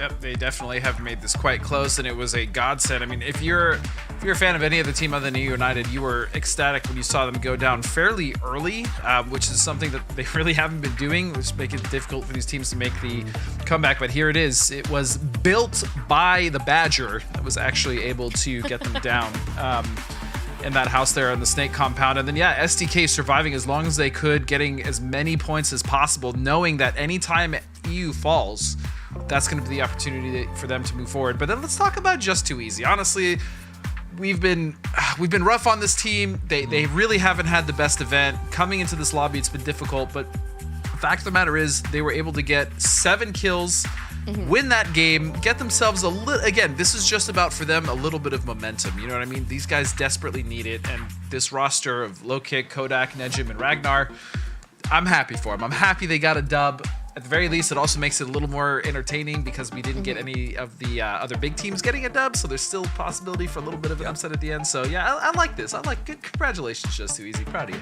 Yeah. It's always fun the second to last game, Clover, to see a team that isn't one of the top 3 get the win, right? Opens the door. Yeah, it does. And, you know, I mean, we've talked about it all throughout the day is that this is a big event for LATAM as well. Obviously, PGC points are the big focus. Outside the prize pool, money is still nice. You want to win, but PGC points help throughout the year. And as we're about to talk ad nauseum throughout the last game, it is so close because look at these points. Yeah. 10 points, shoot to kill United. That is what separates these two teams. Sonics 18 points behind. Synergy for LATAM sitting in 5th place. The rest of the LATAM teams aren't really that close. And so this is looking to be a good chunk of points for Synergy in terms of LATAM dominance. But right now, the fight for first, it's becoming a very small bubble. It should be a fascinating shootout, and we're going to double it down on the top 3 teams in just a second here as we look at that race for first place. But I do want to remind everybody, like you said, it is PGC points, and everybody from 4th down to 8th is still kind of in the mix to get to that 4th place position. The difference between 8th and 4th is that last year, Godspeed, it's 50 points. If you get 8th, you get 50 less PGC points than 4th. Last year, SSG got to go to PGC, Dodge stayed home, and the difference was 40 points. Yeah, it was. It was. So really that's a big. Small. There's a lot to this mid pack, right? I mean, that is very important because all that matters. I mean, really, in the long game, if you're looking for legend, if you're looking for, being remembered, is PGC. Yeah, I mean that's the big show at the end of the year. Have you the Super Bowl of our game, if you will, or whatever you want to call it. It's the biggest event of the year, and it's Worlds, and so all these teams want to get there. And kind of looking at this, and actually it was Poro and Matt that were talking about this just on break. In PCS 1, if you remember, STK was 12 points behind Wildcard going into the very last game. And as we know, STK won that event. Just barely took it over Wildcard. And now we're in a very similar position except now they're 10 points behind United. Okay. And it's the start of the year event. It's is it a process that could repeat itself? Can STK make the upset? Let's ask the question. We have a minute. Let's talk about the 3 top teams. Clover, let's start it off. Shoot to kill. Do they have I think it's possible. And I mean, I think if you guys also remember, there was a little bit, not of a truly hot drop action, but there was a little bit of a chase, a little bit of a fight, and a kind of a question going to that final match if we're going to see a hot drop. Shoot to kill does not drop anywhere near E United. They are opposite sides of the map. All their alt drops are far away from each other. So one of them, more than likely, would have to be shoot to kill, would have to completely change that tactic at the very beginning. And I think, as we've heard a couple people say throughout the day, don't necessarily see that. Same as Sonics. Sonics have that beautiful center drop there in Pachinki. There's no need to move it up. But what we are going to start seeing is them chasing after teams and fights they think they can win, looking for every opportunity to get a kill. If they can secure the chicken, awesome. But in that same game that Dustin just talked about, shoot to kill, they didn't even win the match. They just managed to get enough points to win the event. So it is going to be a bit of a point race. The question is, Godspeed, are we looking at Sonics and Shoot to Kill racing for second, or are both of them envisioning themselves as the chicken dinner, like the big champions here? I would say both teams envision themselves as the champion and believe that they can do it. And I said upset. It's not an upset at all. I mean, this has been close the whole time, but obviously United has been leading for the majority of this event. STK even led, I think, for one day before we went back into it. But yeah, this has been a race pretty much the entire time, and Shoot to Kill could come from behind, and they're not even far behind, only 10 points. Again, Sonics, they do have the ability to win, but they have to go very big this game, and they have to hope that not only United, but also STK fall in order for them to get the dub. So, I mean, this is really going to come to, I love when these events come down to the last game of the entire thing, and that's exactly what we have here. Yeah. If there's anywhere that I want to see the last game played, real quick, Clover, I want to see it on Erangel. That's where the final match is going to be. Now that we know where it's going to be, take it away. What do you got? I guess, this is my last hot take. I don't necessarily think that we're going to see a huge... I think if these teams are smart, I don't know that they would try something different because, yes, we're talking about how close they are to first, but there's still a lot of teams that are close behind them, and you're running the gambit of also giving up that position that you're currently in to another team if you make that mistake. So that is kind of the, I think, turmoil that these teams are having to decide going to this final match is, do they want to win or do they want to hold on to where they are at? I don't think that's a hot take at all. I'm pretty sure these teams are just going to do, exactly as you said, exactly what they were going to do anyways. Like, there's no reason for STK to, like, really go after any team other than United. Even then, like, as you said, the rotations aren't really generally that close. They don't drop really close. So I just feel like they're going to play this game out the way that they did the last game and do their best to get as many frags. And yes, they will definitely push a team if they get the opportunity, maybe more so if they wouldn't, but yeah. And while I think Hot Drops makes a great name for maybe a drink, I don't know that it makes a great last match because most of these teams aren't going to be looking to sort of take those kinds of risks early on. My last question, though, and I can ask this quick take for both of you. E United, we said don't change anything, but the reality is with a lead like they have, do we see more defensive play from them? Because they have been playing a little bit aggressive, going into those ends and looking for good spots and taking a few risks. I don't think so. I think every time we've ever asked them about things like this, their answer is always they're never going to change things up. And this is such a comfortable position for them to play from, so I can't see them needing to switch it up to be defensive. I agree with Clover. I don't think they're going to change anything. Awesome. Well, we're going to see, and we're not going to change anything here either. We're going to go right back to two of the top casters. They've got the grand final. They're going to take us all the way home as we prepare to crown a champion. Hundreds of PGC points, $12.5 thousand for the winner. This is the moment where we crown that champion. Let's go to Porosaurus and Matchroom with the last match of the event. Thank you very much, Toffee's on the desk. And yes, we are heading into the final game of the Easy ESL Masters Matchroom. Now, a little history lesson. They did talk about how PCS won. SDK went into the final game 12 points behind Wildcard. And if you remember, Matchroom, in that game, SDK cold dropped Wildcard. It wasn't necessarily a hot drop. They dropped around them and forced them. Yeah. Will they do that in this game? I'm going to say not a chance in hell. Well, they kind of were doing that in the last game, weren't they? They were dropping next to Sonics, counter-moving around them, and trying to harass at range. The circle didn't favor that strategy too much, but a hot drop is too risky, especially whenever Sonics and Shoot to Kill are way too close. That's the point. That's too big of a risk to take. Instead, counter-moving, waiting for where the circle's going to go and go, hey, they like to wrap this way on this circle. Try to get there first, and then try to get them then is way safer of an approach. But that also does mean the fact that they might go, hey, we always do this. Let's try something different, and then go to a complete opposite side of the map.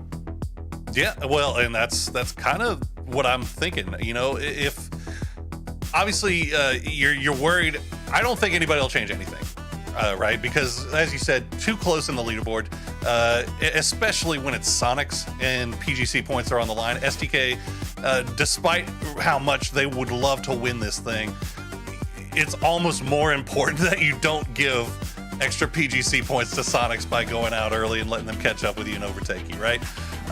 Now, that being said, a drop around Stalber? And maybe playing on E United's side rather than playing from the South George side? Maybe? But it doesn't look like we're going to see that. I mean, we might see a couple of teams not lean into their normal drops and go to a secondary drop to avoid any risk of maybe being held out. I don't think that's going to happen with a team such as Sonics. Sonics have fought too hard for Pachinki and historically are perfectly fine with just sacrificing a whole event for Pachinki. So they're going to go there because they like it.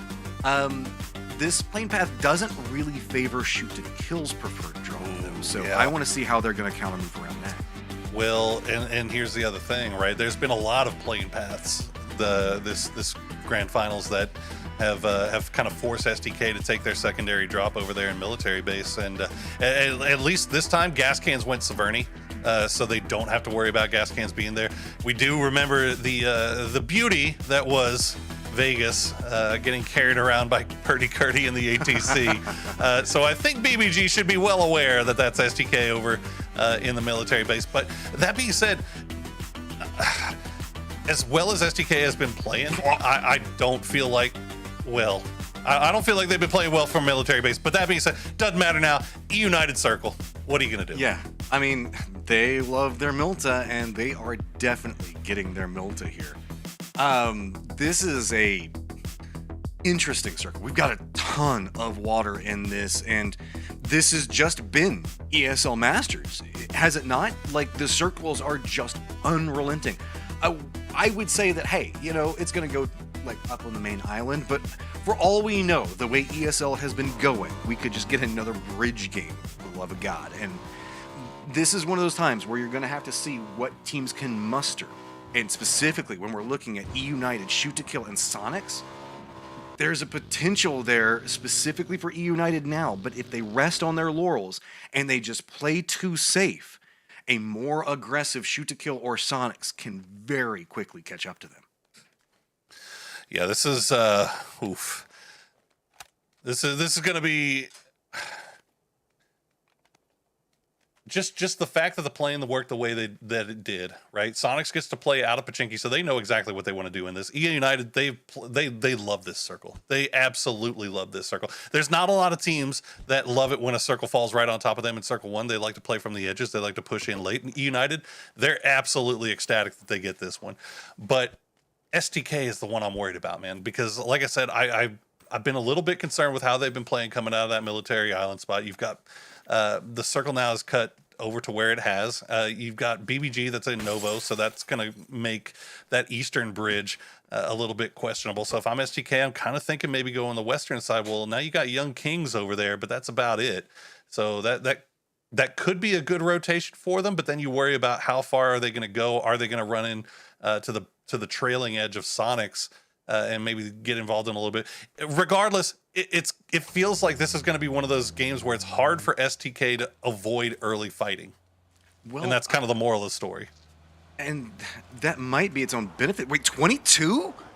Rolling right up into this? What is even going on? I mean, it's a smart counter move, but just getting in here very fast. But they know they're coming in. They're coming after E United this early in it because they know that this is a strong position play. So now, just a peek around, Relo is going to go down. Haven comes in, and that is a quick flush out. So E United losing a member very early. Oh man, I don't know if United expected 22 to make that push. Yeah. I mean, look, Hayes-10 is still over in Sharkfin. 22, they usually loot up Milta, and they take their time about it. This is very, very early for 22 to be making their way over there, and you could tell it. Relo was just not at all prepared for it. It wasn't even in anywhere near his vehicle to where he could bail out of that. I mean, that's what United has been so good at, is being able to bail out of situations like that by having a vehicle ready. I said kind of, I don't even think it was that. I think that 22 just sent it as hard as they can. Just kind of like how Los just sends it into his teammates while they're driving. But I want to alert you guys to something, okay? Okay. To give you an idea on what's going on with United Shoot to Kill and Sonics, out of a total of 379,044 damage that has been dealt so far, moving into this game, out of 29 games, United, SDK, and Sonics account for 97,000 of it. That is almost 25% of the damage just dealt by them, and it is just unloading right now. Look at these guys just racking up so many kills, and shout out to Sparking, who's been having himself a very quietly great run. Yeah, Yo's had a good couple of days here. Unfortunately, they were just so far back that it's a little bit too late, but still got to give credit where it's due in terms of doing the damage and the kills. There you go. Your damage leader is Mime. Only Sonic up there, but Luke 12, Alo trying to get things done themselves. Snaker's up there as well. Man, you know, we talk a lot about H-Win. We talk a lot about, obviously, Tiggleton and Shrimzy.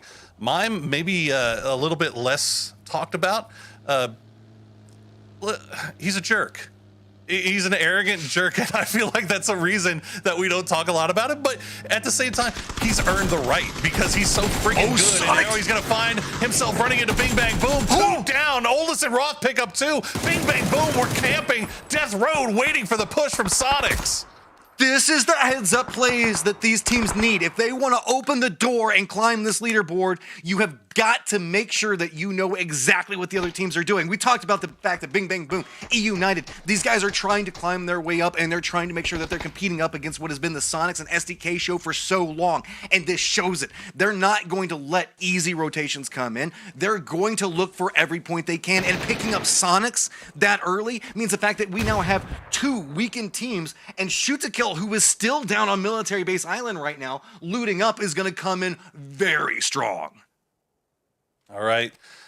Regardless of what's happening on the leaderboard, it is still Game 5.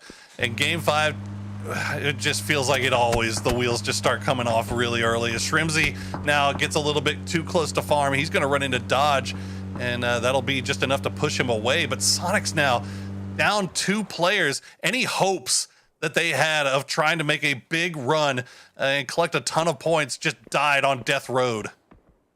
Rumblers and Underdogs in a fight along this area. This is very far to the north. We can see E United does see it. SG also has a little bit of vision on what's happening here. That's why it's slowed down. This is a pretty strong position inside the circle, and that's why you see both teams vying for it. We have been kind of caught on what's going on at the top of the leaderboard, but this is still some important fighting that's going on between these teams. Rumblers are still scrapping for a lot of points as they're trying to catch up against Dodge. There's a pretty hefty lead against that, and so they know that they need to get kills right now. Underdogs, though, will just take any point that they can possibly find right now. Valiant just narrowly missing that view, and so instead plays it a little bit slower. No harm in that. Just flash, step away, and he knows the fact that that's going to start segmenting out. Did he see the person laying down right over there? I don't think that he did. So this is all just coming down to the amount of information that is being fed to Valiant right now. This is a real slow burner fight. And I'm actually looking at Synergy, too, to see if they end up getting involved in this. They are in a pretty big 2-2 split, but the information could be getting fed over in that direction. Meanwhile, Shrimzy has found safe harbor for now, has H-Win with him. So they'll be fine for the time being, but look at that. Bing, bang, boom. It's almost like they know. These guys are hunting right now, and they've got Sonics dead in their sights. They are in a good spot to do a little gatekeeping, but it looks like they will just go ahead and move on, play for themselves. 22 already defended up. 22 very weirdly positioned right now with 2 members right next to BBB and another 2 members way down along those reds and Milta, and then all the way next to the Peninsula as well as their 4th player. This is just weird, all considered. You can see SDK going to be coming across the western bridge, taking no risks right now. Not along the eastern bridge, you know, the one that's next to Milta. No, there could be someone there, so instead they're going to take the widest wrap possible. And Arma, nice shots coming out in there, and Rumblers in some trouble. That's a good 1v1 to win, Arma. Los, definitely a scary, scary man to peek, but now BBB has pushed in right underneath Yahoo, and Haruzen will find the opening knock, but immediately gets traded as Shimboy actually getting flushed out. So now Sparking watching the north side. Punage is giving Haruzen a little bit of backup here as well, but BBB, look like they're going to be okay for now. That was an interesting, just take the shots, say, hey, we're up at the top of this, hit it, get the knock, relent. Don't over push yet. I mean, Yo is in 7th place right now, and the fact that there's could be an opportunity. They're in a very strong point right now, and my God, I was joking whenever I was saying the fact that we were still going to have some bridge in play, and we still do.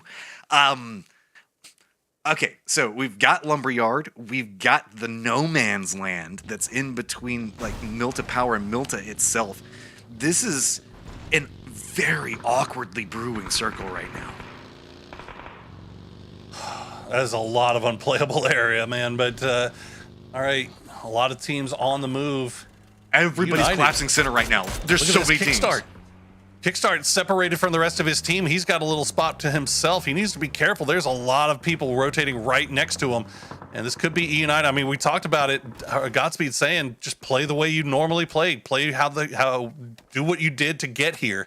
And E-United definitely sticking to that right now, even though they've lost Relo. And now Gas Cans is pushing in. They want a piece of this.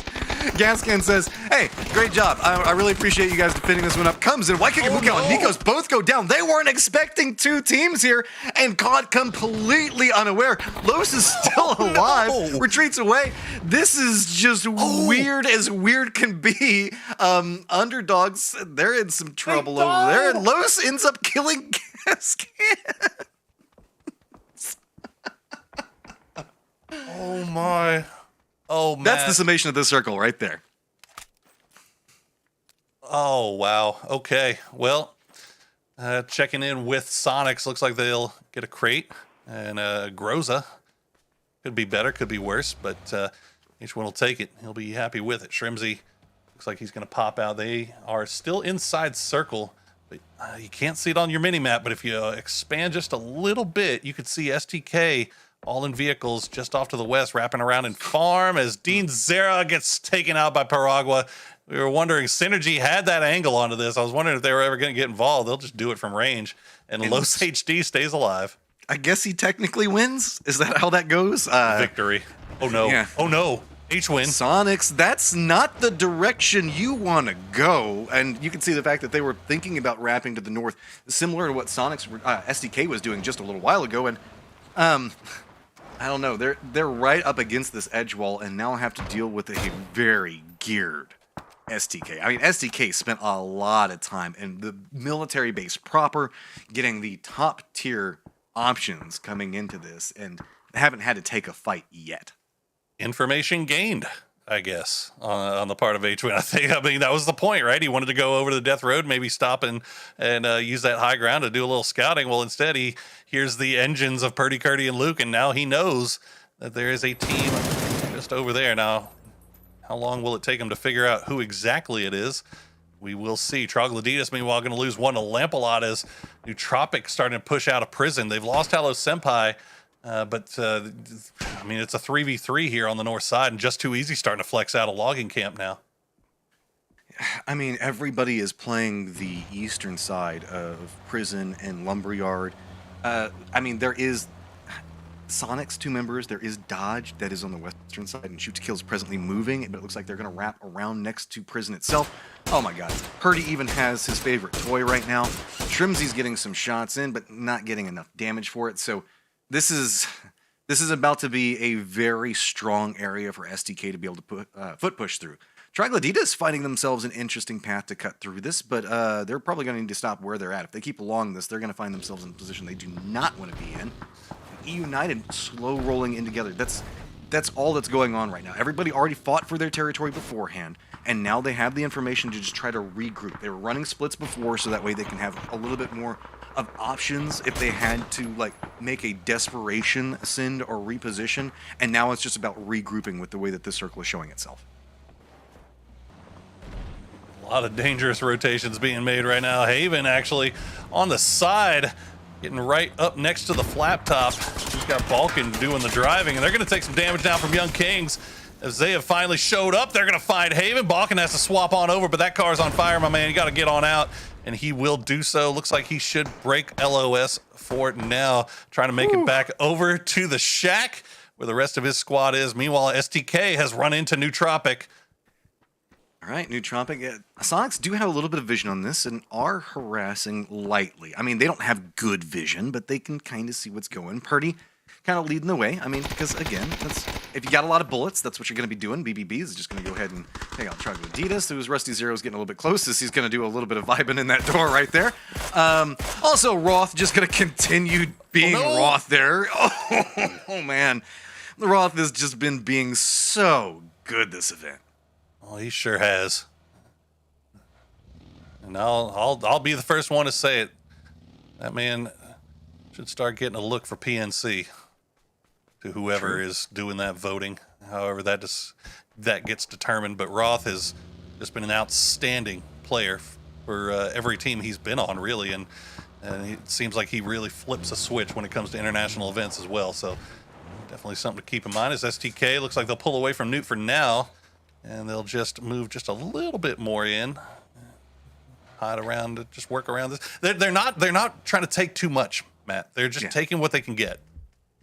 That's what we're going to be seeing. We have a weakened United and a weakened Sonics. STK and BBB know the fact that there is a chance for them to pick up a lot of points here. So instead, they're just making sure to take the effective paths. You can see the fact that STK knew an approach that they had based off the way that they moved a little while ago. They don't want to overstep their bounds. They don't want to lose a player for free. And Los is by himself. There is I mean, he's nobody anywhere near him. I'm all alone. He is down there. The loneliest Los. But you know what? When you're a solo, that's about as good of a situation as you could hope for. We'll see if the next circle does them any favors. Could be better, could be worse, but it's going to center up right on 22's little shack. And that logging camp area, man, that feels like it's about to get interesting.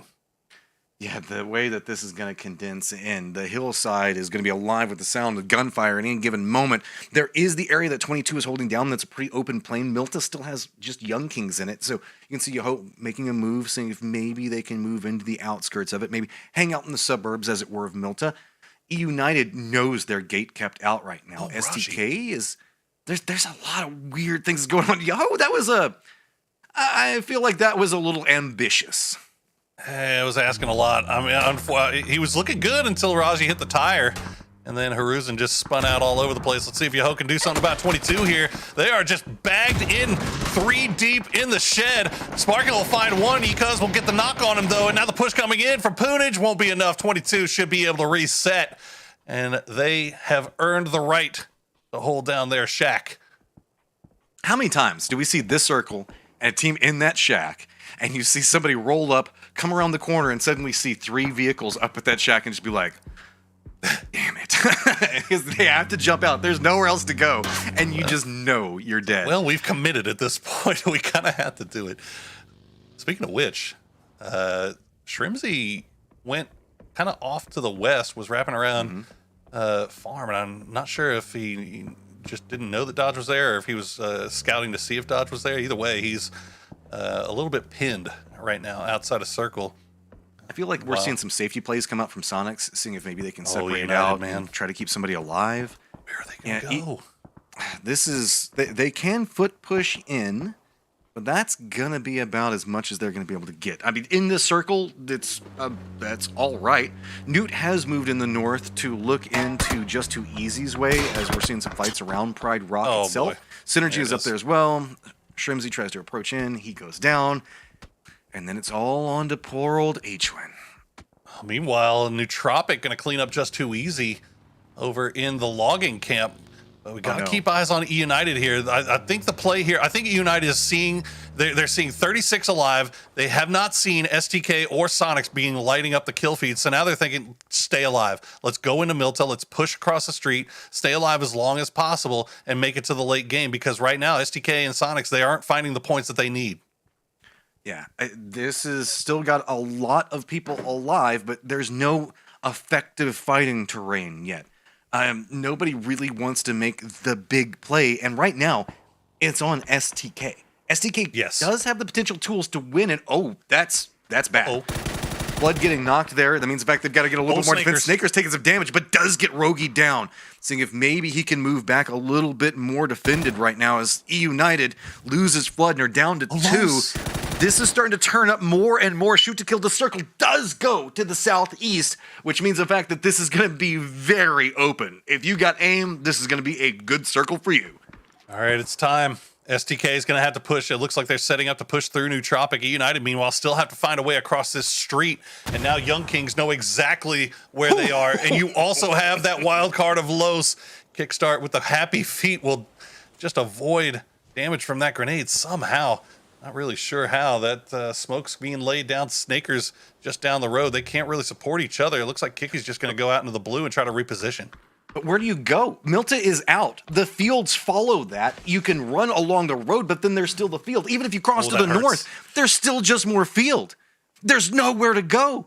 E United is bottlenecked here, and Young Kings doesn't want to move. Los can't move because of Young Kings. Young Kings just existing right now is destroying E United. Oh, Snaker's made it across the road, but Kickstart might be in trouble here. But meanwhile, STK has started that fight with Nootropic on the north side. Looks like Synergy actually going to third party it as well. So keeping an eye here. Kickstart just going to hop in the US, send it across, and see if he can make it. And somehow he does. Gets over to Snaker's building, and he's going to stay alive. So E United still in this thing. Only 2 up, though. I thought for a second that he might hit himself with the car. Snaker's just trying to get a little bit more vision. What's going on? And one just drops a nade on top of him.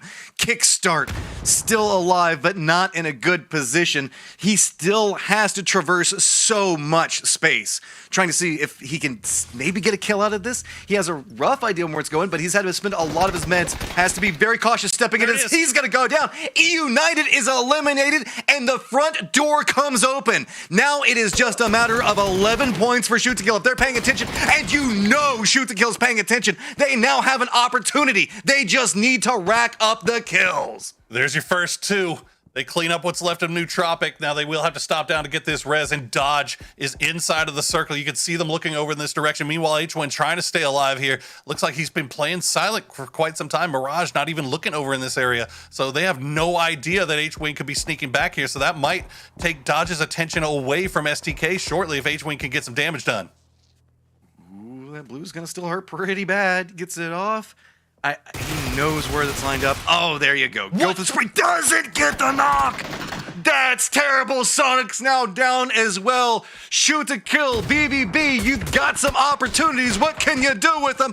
You can see Shoot to kill. Now looking down hillside. Los still just trying to unload what's going on right now. BBB also finding out what's going on with Synergy. Up in the north of this, they're trying to flank in. And Pincer right now is going to be Synergy. BBB on one side. It's going to be STK on the other. Dodge aware of what's happening and is starting to push into the backside of STK. Counter moves coming out is now Shoot to kill of where? Down the hillside. Dodge was trying to creep up into them. The way that the circle is now popped, it's going to be BBG with a quick and easy access into it, and everybody else is going to be fighting along the edge. Still trying to figure out where H1's bullets went there. It looked like that was right on line, but unfortunately it does not. We'll end up going down. Dodge gets the res. As STK, they were pushing into Synergy, but they'll pull back around now and pay attention back towards Dodge. But this is a wide open field here. Lots of trees, lots of cover to hide behind. But Shoot to Kill in good position. They've got a wide spread going on. Luke playing right up against the edge of the blue. These two teams went back and forth against each other last year so many times. Luke coming forward, aware of where Ethan's going to be at, goes, gets a little bit of damage, but he was on the negative end of that one, gets a little bit more. Can he get the knockout? Does get it. Now he has to try to step away, but he's going to go down. The nade from Ethan as he got dropped, going to be enough to get the drop on the other one. Pinta up along this one, trying to play the high ground, looking into it, hasn't been able to spot him out just quite yet. If he gets brave enough, he can look into it with the information at range. It's going to be Finna, reveals himself. Pinta wants to make the play into this one. He has a rough idea on where it's lined up, but just doesn't have the easiest approach into it. Mirage kind of moving around. Ethan does get rezzed, so now Shoot to Kill has 7 points, but they are weakened while Dodge is going to be coming up right back behind him. Instead, leans into the circle itself, plays the patience, Alo lines in, gets some more damage, and now it's going to be Dodge coming up that hillside. And Dodge gets the res. Importantly, they're back up to full strength. You can see Finna just popping his heel. The smokes are down. Shoot to Kill just holding the line, waiting to see if Dodge will peek around the edges of those smokes.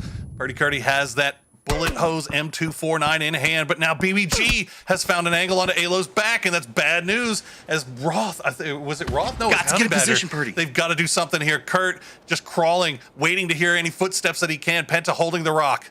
He's got the tool that can demolish Dodge, but can't get in. Oh, and the throwables coming. Where he is it going to be throwables that spell the doom of shoot to kill out of everything? You can see the spray coming in. That's going to be one. Tries to go for the follow-up. Does get the second. Now just going for the blind spray. Thinking maybe he can get some more, but it's not going to be enough. Shoot to kill goes out. E United is secure in position. And they get those reses, so that it's going to be those 2 points are not done. It's not going to be enough. E United barely clings on and will win your ESL Masters, but we still have a game to decide here, Matchroom.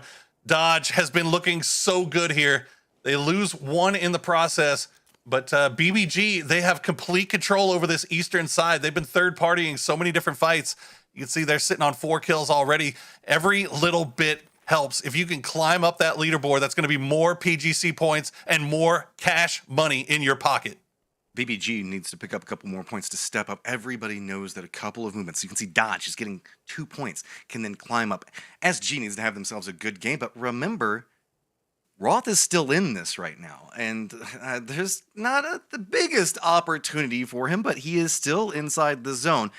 If he can manage to net all the way into the end game and maybe get the spray of his life, possibly catch a six.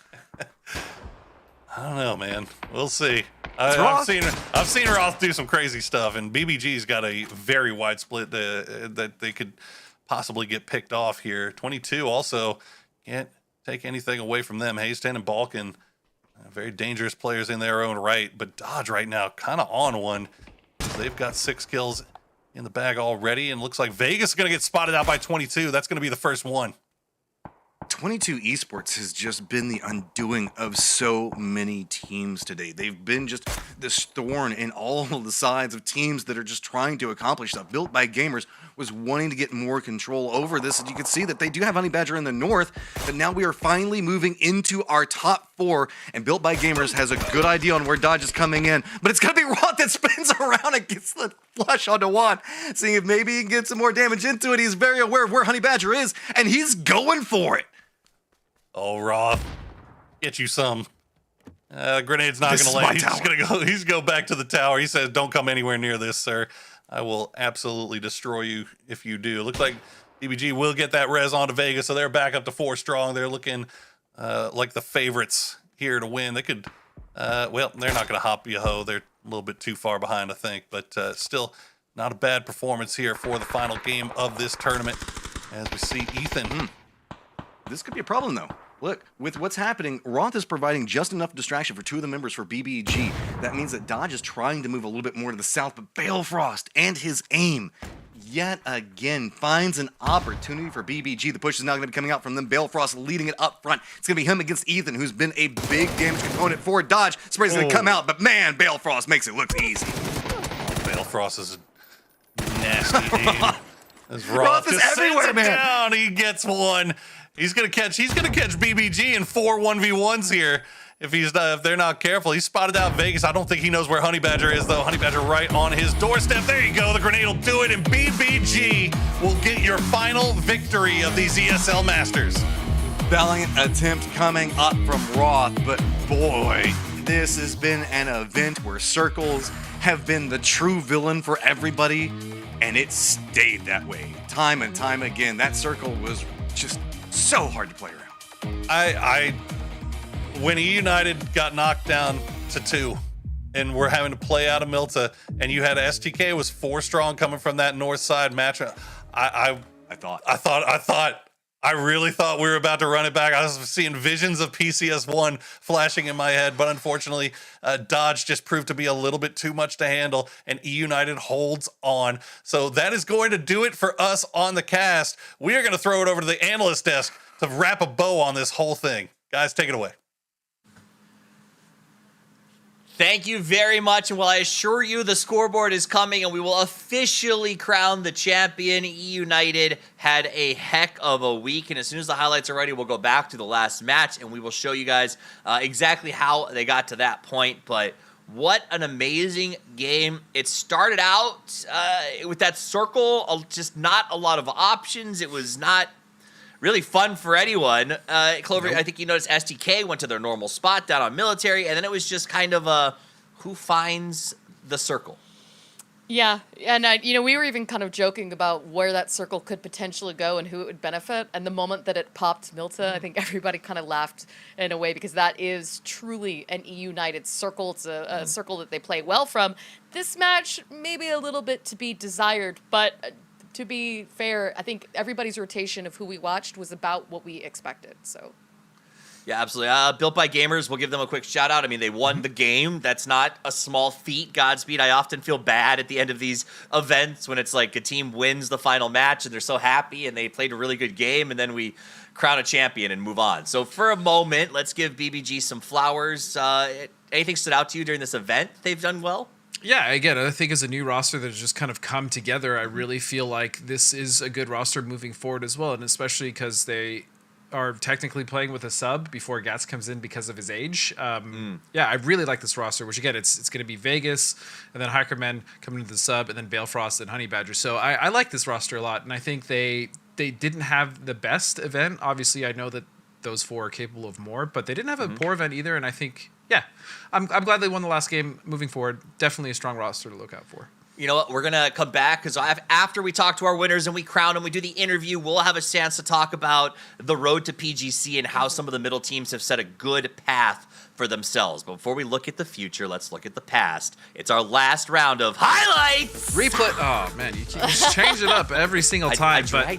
I mean, the way this one was turning out, Poro is 100% correct. That one was, I was getting really heavy flashbacks of Luke clutching again in one of those Wizard Towers. But the thing that caught, I think, a lot of people off guard, including the Sonics, was, I believe it was Trog. Trog was camping Death Road when they were rotating early. They lost 2, which was not great at all. It was down to Hwin and Shrimzy in the mid game. We saw United lose Relo right off the bat, which again probably surprised them. And then STK meanwhile came in from the north. They did exactly what they wanted to do, which was come in safely. We saw them do that last year as well, coming into Lumber, and they almost made magic happen, but it was at the end Dodge that pretty much stuffed them out and kind of crushed their dreams, so to speak, of winning.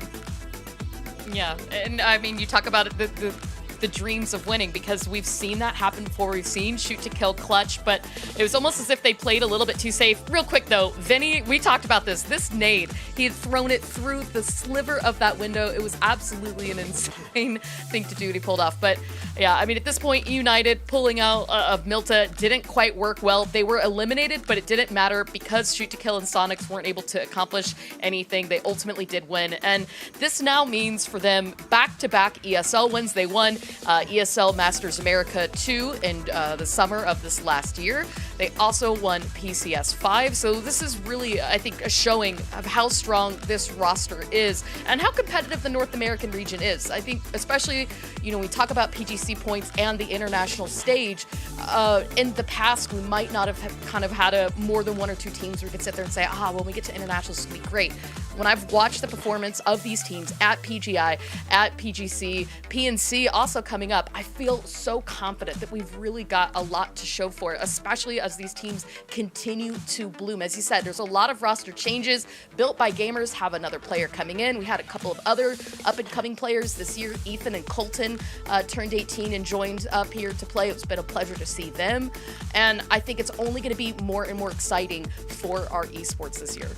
Absolutely, and the end of that game sets the stage. A lot of teams that were not necessarily in the hunt doing very well, but the reality is, let's crown a winner. Let's make it official. The overall leaderboard is ready, and your champions of the ESL PUBG Masters Phase 1 2022 is E-United. 245 points, a mere 5 pass shoot to kill. We saw the desperation at the end of that match, Godspeed, as Purdy laid down with that cannon and tried to hope for a few extra points, but ultimately United got the runway at the start and never let go. Yep, that Purdy, that play was just like, can I please just wipe this team and maybe move forward and survive a little longer? Because if he would have full wipe dodge there, which again was Plus unlikely, the placement point. but he got the placement point for getting rid of the team, plus the extra 2 kills that he missed out on. I mean, he would have made it really close, and so I respect that play.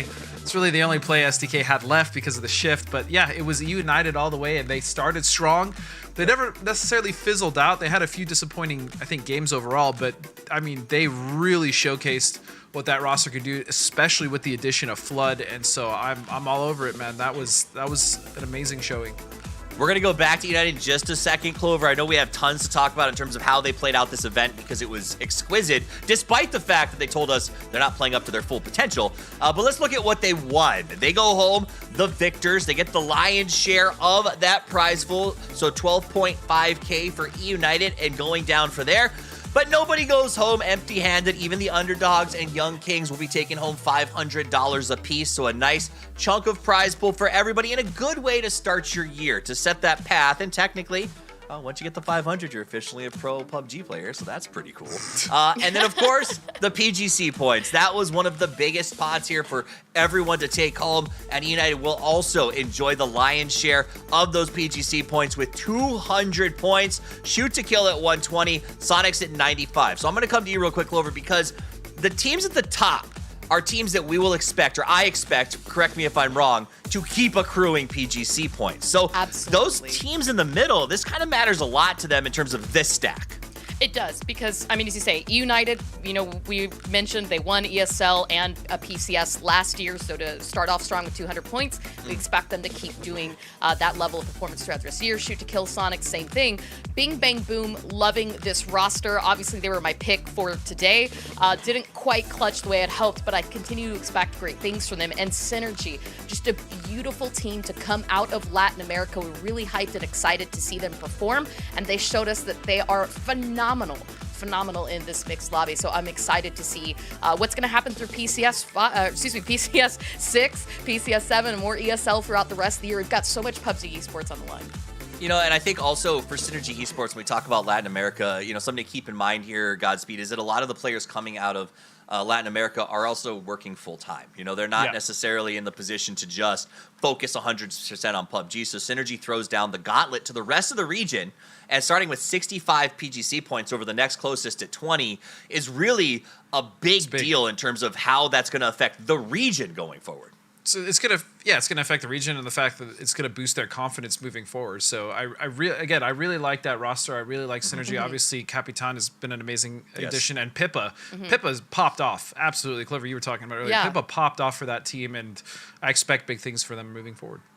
Now, let's talk about big things and how they played. E United has been huge. They came out, they laid down some massive plays, and I'm fascinated to hear if our next interviewee, who's about to sit down with us, Snakers from E United, also thinks that his team underperformed, as we heard them say yesterday, because if he thinks so, I'm terrified of the future. So I'll just start with that. Despite winning, are you going to claim, like your teammate did, that you guys underperformed at this event? I agree. I think we played terribly this tournament. We've had some good days for sure, but we did not play anywhere near our potential. And I arguably feel like we don't deserve it, but we did better than everyone else, so I guess we do. But I feel like we have so much more room to grow, honestly.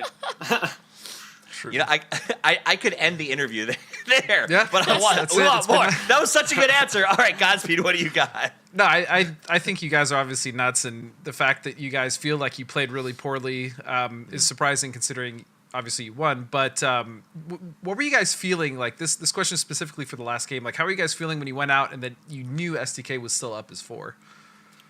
So the game started with us getting the power shift, and then Purdy Curdy DM'd us saying, GG's guys, you won. And then Rello ended up dying 5 minutes later to 22, just YOLOing into his compound. And we weren't really nervous at that point because back in ESL quals last year, Kick died at the start of our qualifying game. So we're kind of used to being a stressful 3-man. But once we died in Milta to YK and we saw SDK getting kills, we were just sitting there praying. We've been in that situation way too many times. But they ended up dying and we got really happy. And that's it. Yeah. Nice. Awesome. So my question for you, I know you guys have all been asked about Flood, but y'all played together as a big group for a long time. You've had players come and go. Flood has a big experience with Fury and Atletico, and now coming into a roster like y'all, was there anything that was on y'all's mind about what y'all needed to accomplish as a team, or was it just, hey, slot in, play? What did it feel like for that dynamic bringing someone like that on? We definitely had to adapt to his play style because I think every player brings something different to a team, and especially Flood. He's came from a region and a team where like kills are crazy in that region, and like he would always just run around killing everyone. And our play style can be like passive sometimes with like taking space instead of just going all out getting kills. So that was hard to get used to, but I also think that benefits us because there's a lot of situations where we need to kill people, and I think that's where Flood can help us excel. But we're definitely just starting to get used to playing with him. And I think winning our first tournament with him is a huge good thing for the future for us. Yeah. Pretty good, yeah. Yeah, absolutely. A new roster winning is exciting.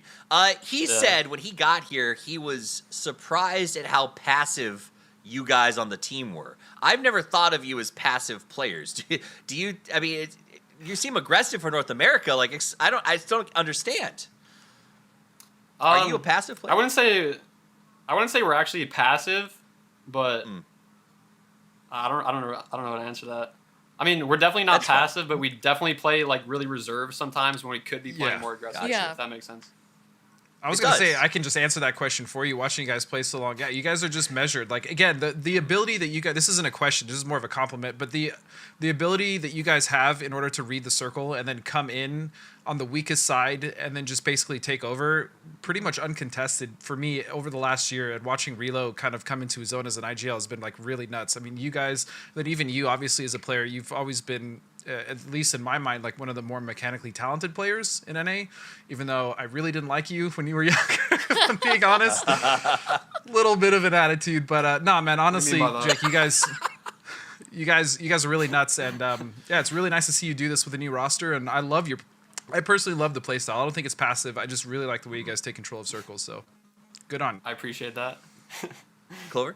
All right, I got one more for you. Obviously, now this is just the very start of 2022 esports. We're back to the point system. We know that we've got Nations Cup ahead and PGC at the end of the year. What is in your mindset going forward? Are you focused on some of these smaller events individually, or are you just looking for PGC? Well, ESL is definitely, it's a small event compared to a PCS. There's way more money on the line in that. But to me personally, and I think definitely my team too, winning this event, like, we cared about winning just more of the point of winning than the actual money, I guess. But we definitely want to win as many events as we can. And of course, we also care about Nations Cup. But in the end, PGC is all that matters, and we want to be as prepared as we can be for that.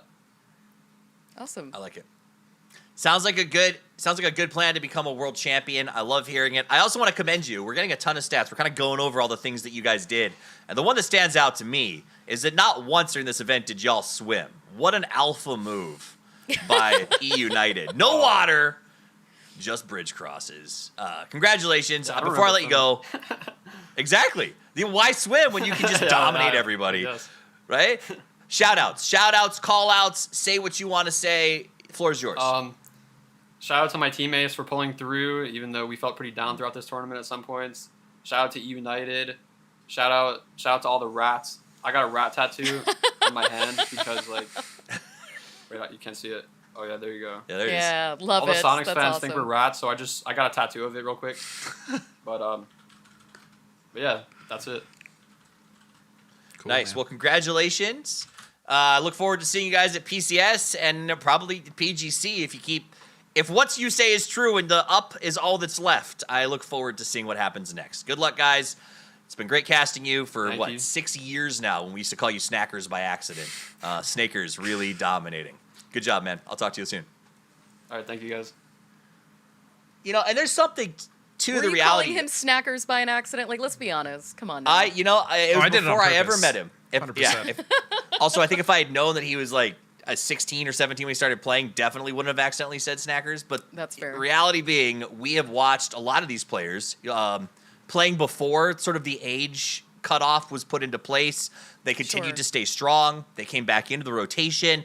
And it's been amazing watching them grow in particular. Yeah. Plus, I think this is a big deal. This win, Clover, you were pointing out when we were hanging out in the green room, this is another big win for them.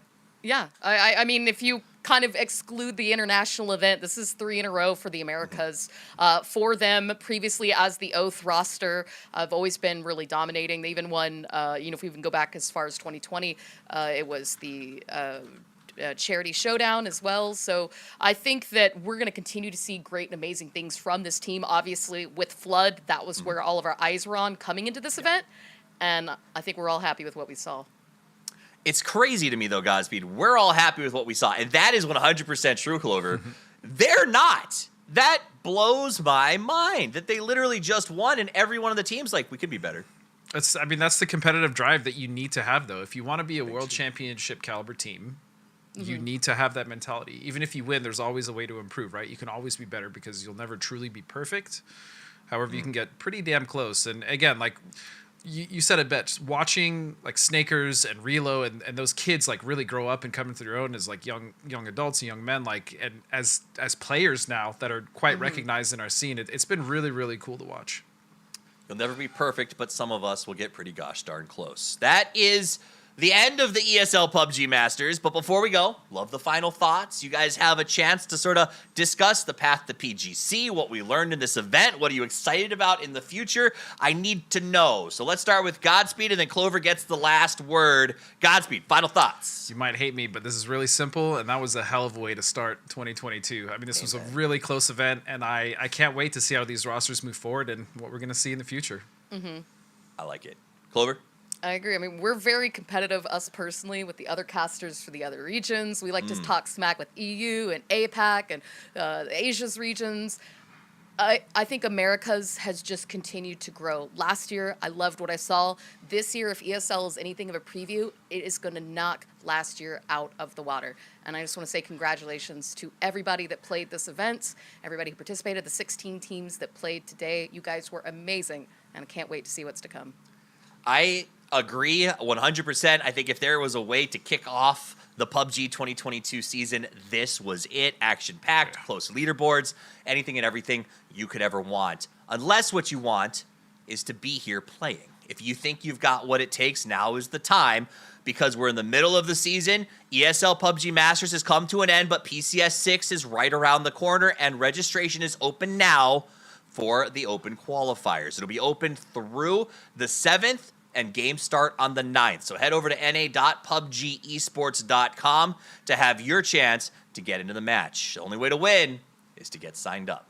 Ladies and gentlemen, everybody who's watching, thank you so much for joining us. It has been a wonderful day, a wonderful experience. I thank you for being here on behalf of myself, Godspeed, Clover, Matrim, Porosaurus, Cammy D, Hypoc, the entire production staff, and PUBG Esports. We appreciate you spending your time with us, and until we see you next time, play more PUBG.